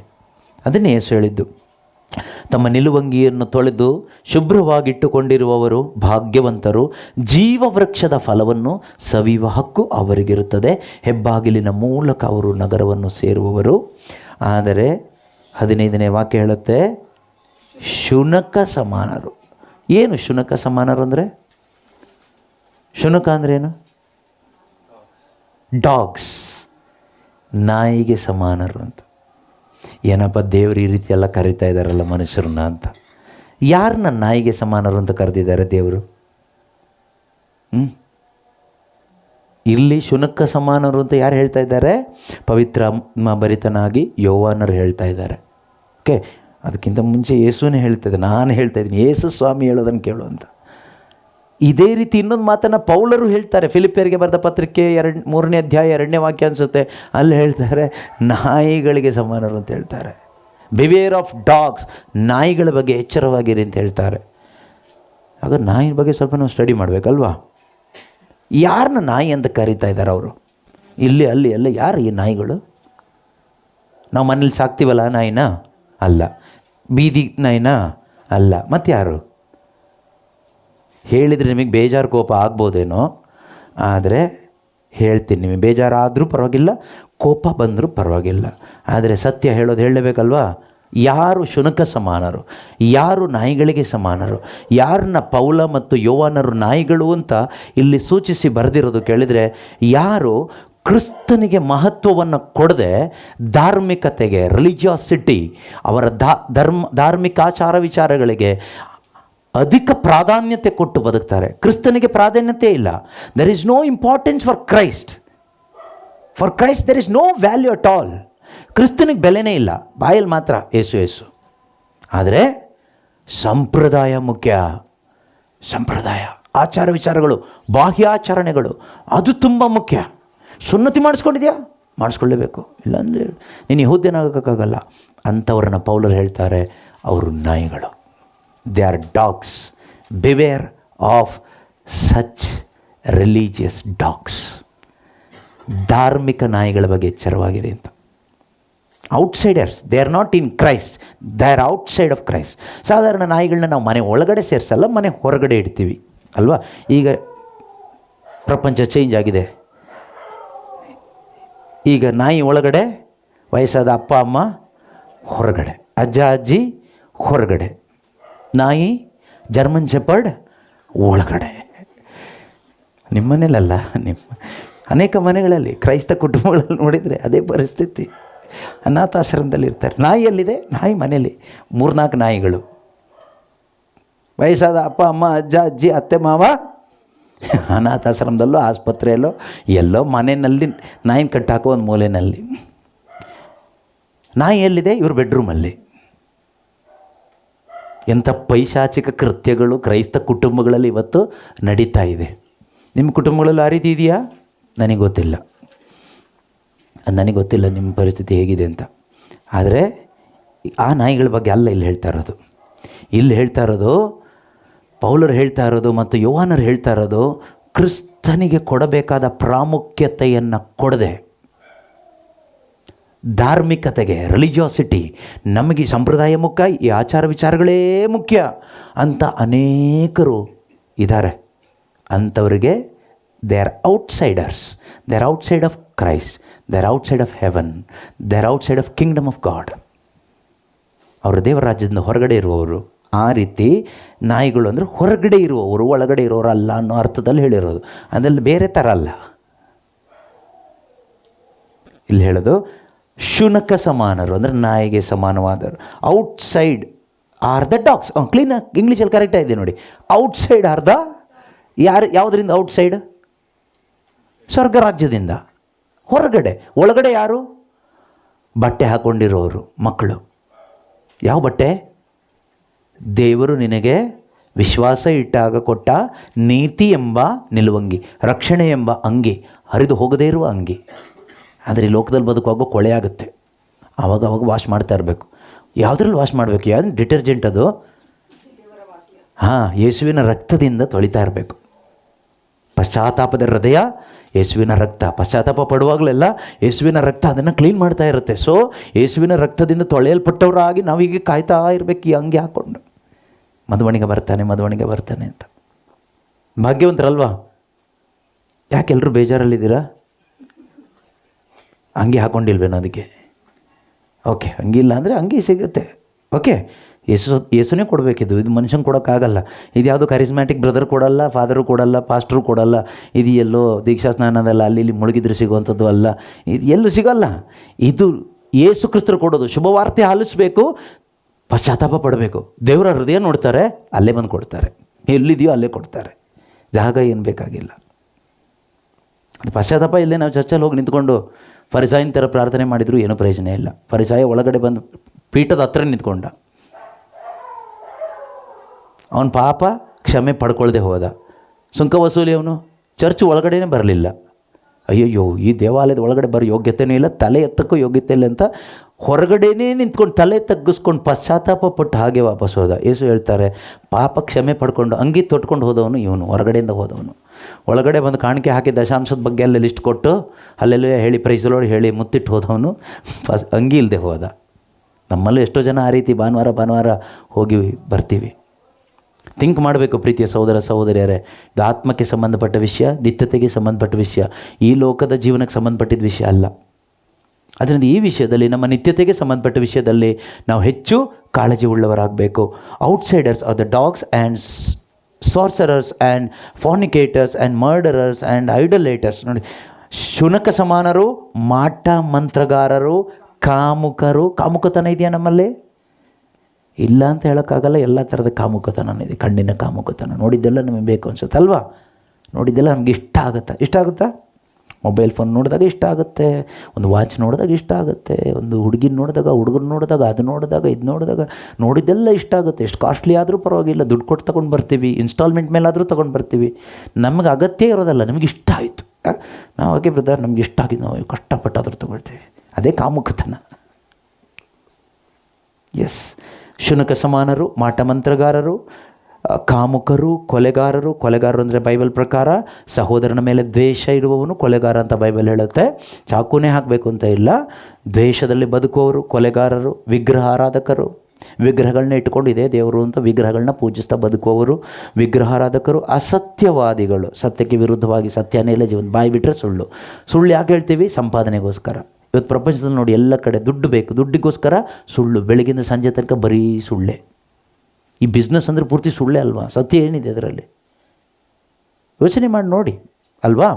ಸೊ ಅಸತ್ಯವಾದಿಗಳು ನಗರದ ಹೊರಗೆ ಬಿದ್ದಿರುವರು. ಯಾವ ನಗರ? ಆ ಸ್ವರ್ಗ ರಾಜ್ಯ, ಆ ನೂತನ ಜೆರುಸಲೇಮ್. ನೀವೆಲ್ಲಿರಬೇಕು ಅಂತ ನೀವು ತೀರ್ಮಾನ ಮಾಡಿ. ದೇವ್ರ ಆಸೆ ಪಡೋದು ಒಳಗಡೆ ಇರಬೇಕು ಅಂತ. ತಂದೆ ಆಸೆ ಏನು ಗೊತ್ತಾ? ಮಕ್ಕಳು ಮನೆ ಒಳಗಡೆ ಇರಬೇಕು ಅಂತ.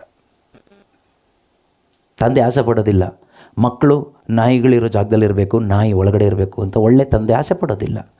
ಆದರೆ ಮಕ್ಕಳು ನಾಯಿಗಳ ಥರ ಆಗ್ಬಿಟ್ರೆ ಅಪ್ಪನೇ ಒಳಗಡೆ ಸೇರಿಸಲ್ಲ. ನೀನು ನನ್ನ ಮಗನೇ ಅಲ್ಲ, ಹೊರಟೋಗು ಅಂತ ಎಷ್ಟೋ ಸಾರಿ ನಾವು ಮಕ್ಕಳಿಗೆ ಬೈತೀವಿ. ಅಮ್ಮಂದರು ಅಪ್ಪಂದರು, ನೀವು ಬೈದಿದ್ದೀರ ನಿಮ್ಮ ಮಕ್ಕಳಿಗೆ? ಯಾಕೆ ಬೈತೀರಿ? ಅವರ ಬಿಹೇವಿಯರ್ ಆ ರೀತಿ ಇರೋದ್ರಿಂದ. ಕುಡಿದು ಟೈಟಾಗಿ ಅಸಹ್ಯವಾಗಿ ಬಂದಾಗ, ಹೇಳಿದ ಮಾತು ಒಂದು ಕೇಳದೆ ಪೋಲಿಗಳಾಗಿ ಬಂದಾಗ, ನೀನು ನನ್ನ ಮಗನೆಲ್ಲ ಹೋಗಿ ಹೊರಗಡೆ ಅಂತ ಬಾಗಿಲು ಹಾಕ್ತಾರೆ. ಅದು ಹೊರಗಡೆ ಹೋಗಲಿ ಅಂತಲ್ಲ, ಪಶ್ಚಾತ್ತಾಪ ಪಟ್ಟು ಒಳಗಡೆ ಬರಲಿ ಅಂತ. ದೇವರು ಕೆಲವು ಟೈಮ್ ನಮಗೆ ಹೊರಗಡೆ ಹಾಕೋದು ಒಳ್ಳೆಯದಕ್ಕೇನೆ, ಒಳಗಡೆ ಬರಲಿಕ್ಕೆ. ಆದರೆ ಅದನ್ನು ತಿಳ್ಕೊಂಡು ಒಳಗಡೆ ಬಂದರೆ ಆ ಒಳ್ಳೆ ಕಳ್ಳಂತರ ಆಗ್ತೀವಿ ನಾವು. ದೇವರು ಚಾನ್ಸ್ ಕೊಡ್ತಾರೆ ಪ್ರತಿಯೊಬ್ಬರಿಗೂ ಪಶ್ಚಾತ್ತಾಪ ಪಡಲಿಕ್ಕೆ. ಇದು ಲಾಸ್ಟ್ ಚಾನ್ಸ್ ಅಂತ ತಿಳ್ಕೊಬೇಕು ನಾವು. ನಾಳೆ ನೋಡೋಣ ಅಲ್ಲ. ಯೇಸು ಇವತ್ತು ಬಂದರೆ ನಾಳೆ ಏನು ನೋಡ್ತೀವಿ ಅಲ್ವಾ? ಸೊ ಅದರಿಂದ ಪ್ರೀತಿಯ ಸಹೋದರ ಸಹೋದರಿಯರೇ, ನಮ್ಮ ಈ ವಸ್ತ್ರವನ್ನು ತೊಳೆದು ಶುಭ್ರವಾಗಿ ಇಟ್ಟುಕೊಳ್ಳೋಣ. ನಾವು ಶುನಕ ಸಮಾನರಾಗಿ ಬದುಕದೆ ಮಾಟ ಮಂತ್ರಗಾರರು, ಕಾಮುಕರು, ಕೊಲೆಗಾರರು, ವಿಗ್ರಹಾರಾಧಕರು, ಅಸತ್ಯವಾದಿಗಳು ಆಗಿ ಹೊರಗೆ ಉಳಿಯುವವರಾಗದೆ ಒಳಗೆ ಬರಬೇಕು. ಯೇಸು ಎಂಬ ನಾನೇ ನನ್ನ ಸಭೆಗಳ ಪ್ರಯೋಜನಾರ್ಥವಾಗಿ ಈ ಸಂಗತಿಗಳ ಬಗ್ಗೆ ನಿಮಗೆ ಸಾಕ್ಷಿ ನೀಡಲೆಂದು ನನ್ನ ದೂತನನ್ನು ಕಳುಹಿಸಿದೆನು. ನಾನೇ ದಾವಿದ ಕುಲಪುತ್ರ, ನಾನೇ ಅದೇ ವಂಶದ ಕುಡಿ, ಉದಯ ಕಾಲದ ಉಜ್ವಲ ನಕ್ಷತ್ರ. ದೇವರಾತ್ಮ ಹಾಗೂ ಮದುವಣೆಗೆತ್ತಿ ಬಾ ಎಂದು ಆಹ್ವಾನಿಸುತ್ತಾರೆ. ನೋಡಿ, ಪವಿತ್ರಾತ್ಮ ನಮ್ಮಲ್ಲಿದ್ದರೆ ಮದುವಣೆಗೆತ್ತಿ ನಾವು ಇಬ್ಬರು ಸೇರಿ ಏನು ಮಾಡ್ತೀವಿ? ಬಾ ಬಾ Maranatha, come lord, come lord Maranatha. ಈ ಬೈಕೆ ನಮ್ಮಲ್ಲಿರಬೇಕು. ನಮ್ಮಲ್ಲಿ ಪರಿಶುದ್ಧಾತ್ಮರಿದ್ದರೆ ಬೈಕೆ ನಮ್ಮಲ್ಲಿ ಇರುತ್ತೆ. ಪವಿತ್ರಾತ್ಮ ಇಲ್ಲದಿದ್ದರೆ ಬರೀ ಲೋಕದ್ದೇ ಬೈಕೆ ಇರುತ್ತೆ. ನಮ್ಮಲ್ಲಿ ಪವಿತ್ರಾತ್ಮ ಇಲ್ಲದೇ ಇದ್ದರೂ ನಮಗೆ ಕ್ರಿಸ್ತ ಜಯಂತಿ ಮಾಡೋ ಬೈಕೆ ಇರುತ್ತೆ, ಗ್ರ್ಯಾಂಡಾಗಿ ಕ್ರಿಸ್ಮಸ್ ಮಾಡಬೇಕು ಅಂತ. ಪವಿತ್ರಾತ್ಮರಿದ್ದರೆ ನಮ್ಮ ಬೈಕೆ ಕ್ರಿಸ್ಮಸ್ ಮಾಡಬೇಕು ಅಲ್ಲ, ಅದು ಮಾಡೋದು ಮಾಡದೇ ಇರೋದು ಅಲ್ಲ, ಯೇಸು ಬೇಗ ಬರಬೇಕು, ಯೇಸು ಬೇಗ ಬರಬೇಕು. ಬಾ ಬಾ. ಮದುವಣಗಿತ್ತಿ ಮತ್ತು ದೇವರಾತ್ಮ ಇಬ್ಬರು ಸೇರಿಕೊಂಡು ಕರೆಯೋದು ಯಾರನ್ನ? ಮದುವಣಿಗ ಯೇಸುವನ್ನ. ಕಮ್ ಕಮ್ ಕಮ್ ಬಯಸ್ತೀವಿ ನಾವು, ಬಾ ಬಾ ಬಾ ಅಂತ. ಬಯಸುವವರ ಹೃದಯದಲ್ಲಿ ಏನಿರುತ್ತೆ? ಪಶ್ಚಾತ್ತಾಪ ಇರುತ್ತೆ. ಅಲ್ಲಿ ಸಮಾಧಾನ ಇರುತ್ತೆ. ನಮಗೆ ಯೇಸುವಿನ ನಿರೀಕ್ಷೆನೇ ಇಲ್ಲ, ಅದಕ್ಕೆ ಸಮಾಧಾನ ಎಲ್ಲಿಂದ ಬರುತ್ತಲ್ವ? ಅದರಿಂದ ದೇವರು ನಮ್ಮನ್ನು ಕರೆದಿದ್ದಾರೆ. 18ನೇ ವಾಕ್ಯದಲ್ಲಿ ಈ ರೀತಿಯಾಗಿ ಹೇಳ್ತಾರೆ ಲಾಸ್ಟ್. ಈ ಪುಸ್ತಕದಲ್ಲಿ ಬರೆದಿರುವ ಹಾಂ, ಪ್ರವಾದನ ವಾಕ್ಯಗಳು ಕೇಳುವ ಪ್ರತಿಯೊಬ್ಬನಿಗೂ ನಾನು ಕೊಡುವ ಎಚ್ಚರಿಕೆ ಇದು. ಯಾವನಾದರೂ ಇವುಗಳಿಗೆ ಏನನ್ನಾದರೂ ಕೂಡಿಸಿದರೆ ದೇವರು ಅವನ ಮೇಲೆ ಈ ಪುಸ್ತಕದಲ್ಲಿ ಬರೆದಿರುವ ವಿಪತ್ತುಗಳು ಬಂದೆರಗುವಂತೆ ಮಾಡುವರು. ಯಾವನಾದರೂ ಈ ಪುಸ್ತಕದಲ್ಲಿ ಬರೆದಿರುವ ಪ್ರವಾದನ ವಾಕ್ಯಗಳಲ್ಲಿ ಏನನ್ನಾದರೂ ತೆಗೆದು ಹಾಕಿದರೆ ಈ ಪುಸ್ತಕದಲ್ಲಿ ವಿವರಿಸಿರುವ ಜೀವ ವೃಕ್ಷದಲ್ಲಿಯೂ ಪವಿತ್ರ ನಗರದಲ್ಲಿಯೂ ಅವನಿಗೆ ಸಿಗುವ ಪಾಲನ್ನು ದೇವರು ತೆಗೆದು ಬಿಡುವರು. ಅದಾಗಬಾರ್ದಾಯ್ತಾ? ನನ್ನ ಜೀವನದಲ್ಲೂ ನಿಮ್ಮ ಜೀವನದಲ್ಲೂ ಇವತ್ತು ಈ ಸಂದೇಶ ಆಲಿಸಿರುವ ಯಾರ ಜೀವನದಲ್ಲೂ ಇದಾಗಬಾರ್ದು. ಅಂದ್ರೆ ನಾವೇನು ಮಾಡಬೇಕು? ನಾವು ದೊಡ್ಡದೇನು ಮಾಡೋದು ಬೇಡ. ಈ ಕೇಳಿಸಿಕೊಂಡಿದ್ದು ದೇವರ ವಾಕ್ಯ, ಇದು ಮನುಷ್ಯನ ಮಾತುಗಳಲ್ಲ. ಅಲ್ಲೇ ಹೇಳಿದ್ದಾರೆ, ಯೇಸು ಸ್ವಾಮಿಯಾದ ನಾನೇ ಇದನ್ನು ನೋಡಿತಾ ಇದ್ದೀನಿ ಅಂತೇಳಿ. ಯೇಸುವಿನ ಮಾತು. ನಾವು ವೈದ್ಯರ ಮಾತಿಗೆ ಎಷ್ಟು ಬೆಲೆ ಕೊಡ್ತೀವಿ, ಲಾಯರ್ ಮಾತಿಗೆ ಎಷ್ಟು ಬೆಲೆ ಕೊಡ್ತೀವಿ, ನಮ್ಮ ಫ್ರೆಂಡ್ಸ್ ಮಾತಿಗೆ ಎಷ್ಟು ಬೆಲೆ ಕೊಡ್ತೀವಿ. ಇವರೆಲ್ಲ ಮನುಷ್ಯರು. ಆದರೆ ಮನುಷ್ಯನನ್ನು ಉಂಟು ಮಾಡಿದ, ಮನುಷ್ಯನನ್ನು ಹುಡುಕಿಕೊಂಡು ಬಂದು ಮನುಷ್ಯನ ಪಾಪಕ್ಕಾಗಿ ಶಿಲುಬೆ ಮೇಲೆ ತಮ್ಮ ಪ್ರಾಣ ಕೊಟ್ಟು ಸತ್ತು ಸಮಾಧಿ ಮಾಡಲ್ಪಟ್ಟು ಪುನರುತ್ಥಾನರಾಗಿ ಸ್ವರ್ಗಕ್ಕೇರಿ ಹೋಗಿ ಪವಿತ್ರಾತ್ಮನ ಕಳಿಸ್ಕೊಟ್ಟು ಆ ನಿಲುವಂಗಿಯನ್ನು ನಮಗೆ ಕೊಟ್ಟು ನೀವು ವೆಯ್ಟ್ ಮಾಡ್ತಾ ಇರಿ, ನಾನು ಬೇಗ ಬರ್ತೀನಿ ಅಂತ ಹೇಳಿ ಹೋದ ಯೇಸು ಕ್ರಿಸ್ತನ ಆ ಬರುವಿಕೆಯನ್ನು ಎದುರು ನೋಡ್ತಾ ಬದುಕದೇ ಇದ್ದರೆ ನಮ್ಮಂಥ ಅಯೋಗ್ಯರು ಬೇರೆ ಯಾರೂ ಇಲ್ಲ. ಕ್ರೈಸ್ತರು ಅಂದರೆ ಎದುರು ನೋಡ್ತಾ ಬದುಕುವವರು, ಭರವಸೆ ಯಾತ್ರಿಕರು. ಈ ಭರವಸೆಯಲ್ಲಿ ನಮ್ಮ ಪ್ರಯಾಣ, ಹಾಗೆ ಸಂತೋಷ ಇರುತ್ತೆ. ಇದಕ್ಕೆಲ್ಲ ಸಾಕ್ಷಿ ಆಗಿರುವ ಆತನು ಹೌದು ನಾನು ಬೇಗನೆ ಬರುತ್ತೇನೆ ಎಂದು ಹೇಳುತ್ತಾನೆ. ಆಮೇನ್. ಪ್ರಭು ಯೇಸುವೆ ಬನ್ನಿ. ಎದ್ದು ನಿಂತ್ಕೊಳ್ಳೋಣ, ಪ್ರಾರ್ಥಿಸೋಣ. ಆಮೇನ್. ಪ್ರಭು ಯೇಸುವೆ ಬನ್ನಿ. Come lord Jesus. ಪವಿತ್ರಾತ್ಮನೇ, ನೀವು ನಮಗೆ ಕೊಟ್ಟ ಈ ಸುಂದರವಾದ ಸಮಯಕ್ಕಾಗಿ, ವಚನಗಳಿಗಾಗಿ ಸ್ತೋತ್ರ. ನಮ್ಮೆಲ್ಲರ ರಕ್ಷಣೆಯ ಕುರಿತು ನಿನಗಿರುವ ಆಸೆ ಬಯಕೆಗಳು ಶ್ರೇಷ್ಠವಾದದ್ದಪ್ಪ. ನಾವಾದರೂ ಈ ಲೋಕವನ್ನು ಬಯಸ್ತಾ ಇದ್ದೇವೆ, ನೀವಾದರೂ ನಾವು ಸ್ವರ್ಗದಲ್ಲಿರಬೇಕೆಂದು ಬಯಸ್ತಾ ಇದ್ದೀರಿ. ನಾವು ಈ ಲೋಕದಲ್ಲೇ ಇರಬೇಕೆಂದು ನಾವು ಬಯಸ್ತಾ ಇದ್ದೇವೆ. ನೀವು ಈ ಲೋಕದಲ್ಲಿ ಕೇಡಿಗನ ವಶಕ್ಕೆ ಸಿಕ್ಕಿ ಹಾಕಿಕೊಳ್ಳದೆ ನಾವೆಲ್ಲರೂ ಪರಿಶುದ್ಧ ದೇವರ ಮಕ್ಕಳಾಗಿ ಬದುಕಬೇಕೆಂದು ನೀವು ಬಯಸ್ತಾ ಇದ್ದೀರಿ. ನಿಜ ವಿಶ್ವಾಸಿಗಳಾಗಿ ವಿಶ್ವಾಸದ ಜೀವನವನ್ನು ಜೀವಿಸುವವರಾಗಬೇಕೆಂದು ನೀವು ಬಯಸ್ತಾ ಇದ್ದೀರಿ. ಅಪ್ಪ ಪಿತನೇ, ಇಂದು ಆಲಿಸಿದ ಈ ಸಂದೇಶ ಪ್ರತಿಯೊಬ್ಬರ ಹೃದಯಗಳಲ್ಲಿಯೂ ಜೀವ ಉಂಟು ಮಾಡಲಿ ಅಪ್ಪ. ಆಲಿಸಿದ ಸಂದೇಶದಲ್ಲಿರ್ತಕ್ಕಂಥ ಸತ್ಯದ ಗ್ರಹಿಕೆ ನಮ್ಮೊಬ್ಬೊಬ್ಬರ ಹೃದಯದಲ್ಲೂ ಉಂಟಾಗಲಿ ಅಪ್ಪ. ಯಾರೂ ನಾಶವಾಗದೆ ಎಲ್ಲರೂ ಕೂಡ ಯೇಸು ಕ್ರಿಸ್ತರು ಕೊಟ್ಟಂತಹ ಆ ನಿತ್ಯವಾದ ರಕ್ಷಣೆಯನ್ನು ಪಡೆದುಕೊಂಡು ಸ್ವರ್ಗ ಸೌಭಾಗ್ಯದ ಆ ಒಂದು ಆನಂದವನ್ನು ಅನುಭವಿಸುವಂತೆ ಆಗಲಿ ಅಪ್ಪ. ಪಿತನೇ, ಪ್ರತಿಯೊಬ್ಬರ ಹೃದಯಗಳಲ್ಲಿಯೂ ಪರಮಾನಂದ ತುಂಬಲ್ಪಡಲಿ. ಯೇಸುವೇ ಸ್ತೋತ್ರ ಅಪ್ಪ. ಇಂದು ನಿನ್ನ ಶುಭ ವಾರ್ತೆಗಾಗಿ ತೆರೆದುಕೊಟ್ಟ ಈ ಕುಟುಂಬದವರಿಗಾಗಿ ಸ್ತೋತ್ರ ಅಪ್ಪ. ಯೇಸುವೇ, ನಿನ್ನ ವಾಕ್ಯವನ್ನು ಸಾರಲು ಈ ಮನೆಯವರ ಮುಖಾಂತರ ಇಲ್ಲಿ ಬಾಗಿಲು ತೆರೆದುಕೊಟ್ಟಿದ್ದಕ್ಕಾಗಿ ಸ್ತೋತ್ರ ಮಾಡ್ತಾ ಇದ್ದೇವಪ್ಪ.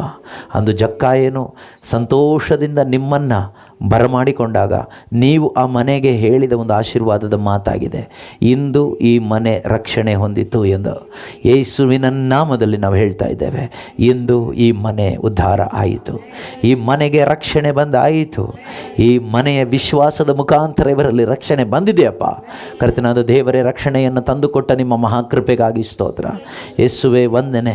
ಇಲ್ಲಿ ಬಂದಂಥ ಪ್ರತಿಯೊಬ್ಬರಿಗಾಗಿಯೂ, ವಚನಗಳನ್ನು ಆಲಿಸಿದ ಪ್ರತಿಯೊಬ್ಬರಿಗಾಗಿಯೂ, ಯಾರೆಲ್ಲ ಸೋಷಿಯಲ್ ಮೀಡಿಯಾಗಳಲ್ಲಿ ಮತ್ತು ವೆಬ್ಎಕ್ಸ್ ಆ್ಯಪಲ್ಲಿ ಈ ಒಂದು ಪ್ರಾರ್ಥನೆಯಲ್ಲಿ ಭಾಗವಹಿಸಿ ನಿನ್ನ ವಾಕ್ಯವನ್ನು ಆಲಿಸಿ ಹೃದಯವನ್ನು ನಿನ್ನ ಕಡೆಗೆ ತಿರುಗಿಸಿಕೊಂಡಿದ್ದಾರೋ, ಜೀವಿತವನ್ನು ನಿನಗೆ ಒಪ್ಪಿಸಿಕೊಡ್ತಾ ಇದ್ದಾರೋ ಅಪ್ಪ, ತಂದೆಯಾದ ದೇವರೇ, ಅವರೆಲ್ಲರಿಗಾಗಿ ಸ್ತೋತ್ರ ಮಾಡ್ತಾ ಇದ್ದೇವಪ್ಪ.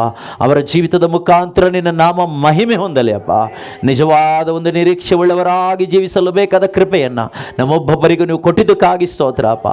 ಆಲಿಸಿದಂತೆ ಈ ಶುಭ ಸಂದೇಶ ಪ್ರತಿಯೊಬ್ಬರ ಜೀವಿತದಲ್ಲಿಯೂ ಬೆಳಕಾಗಿ ಮಾರ್ಪಾಡಾಗಲಿ, ಜೀವವಾಗಿ ಮಾರ್ಪಾಡಾಗಲಿ, ಒಂದು ಅನುಭವವಾಗಿ ಮಾರ್ಪಾಡಾಗಲಿ.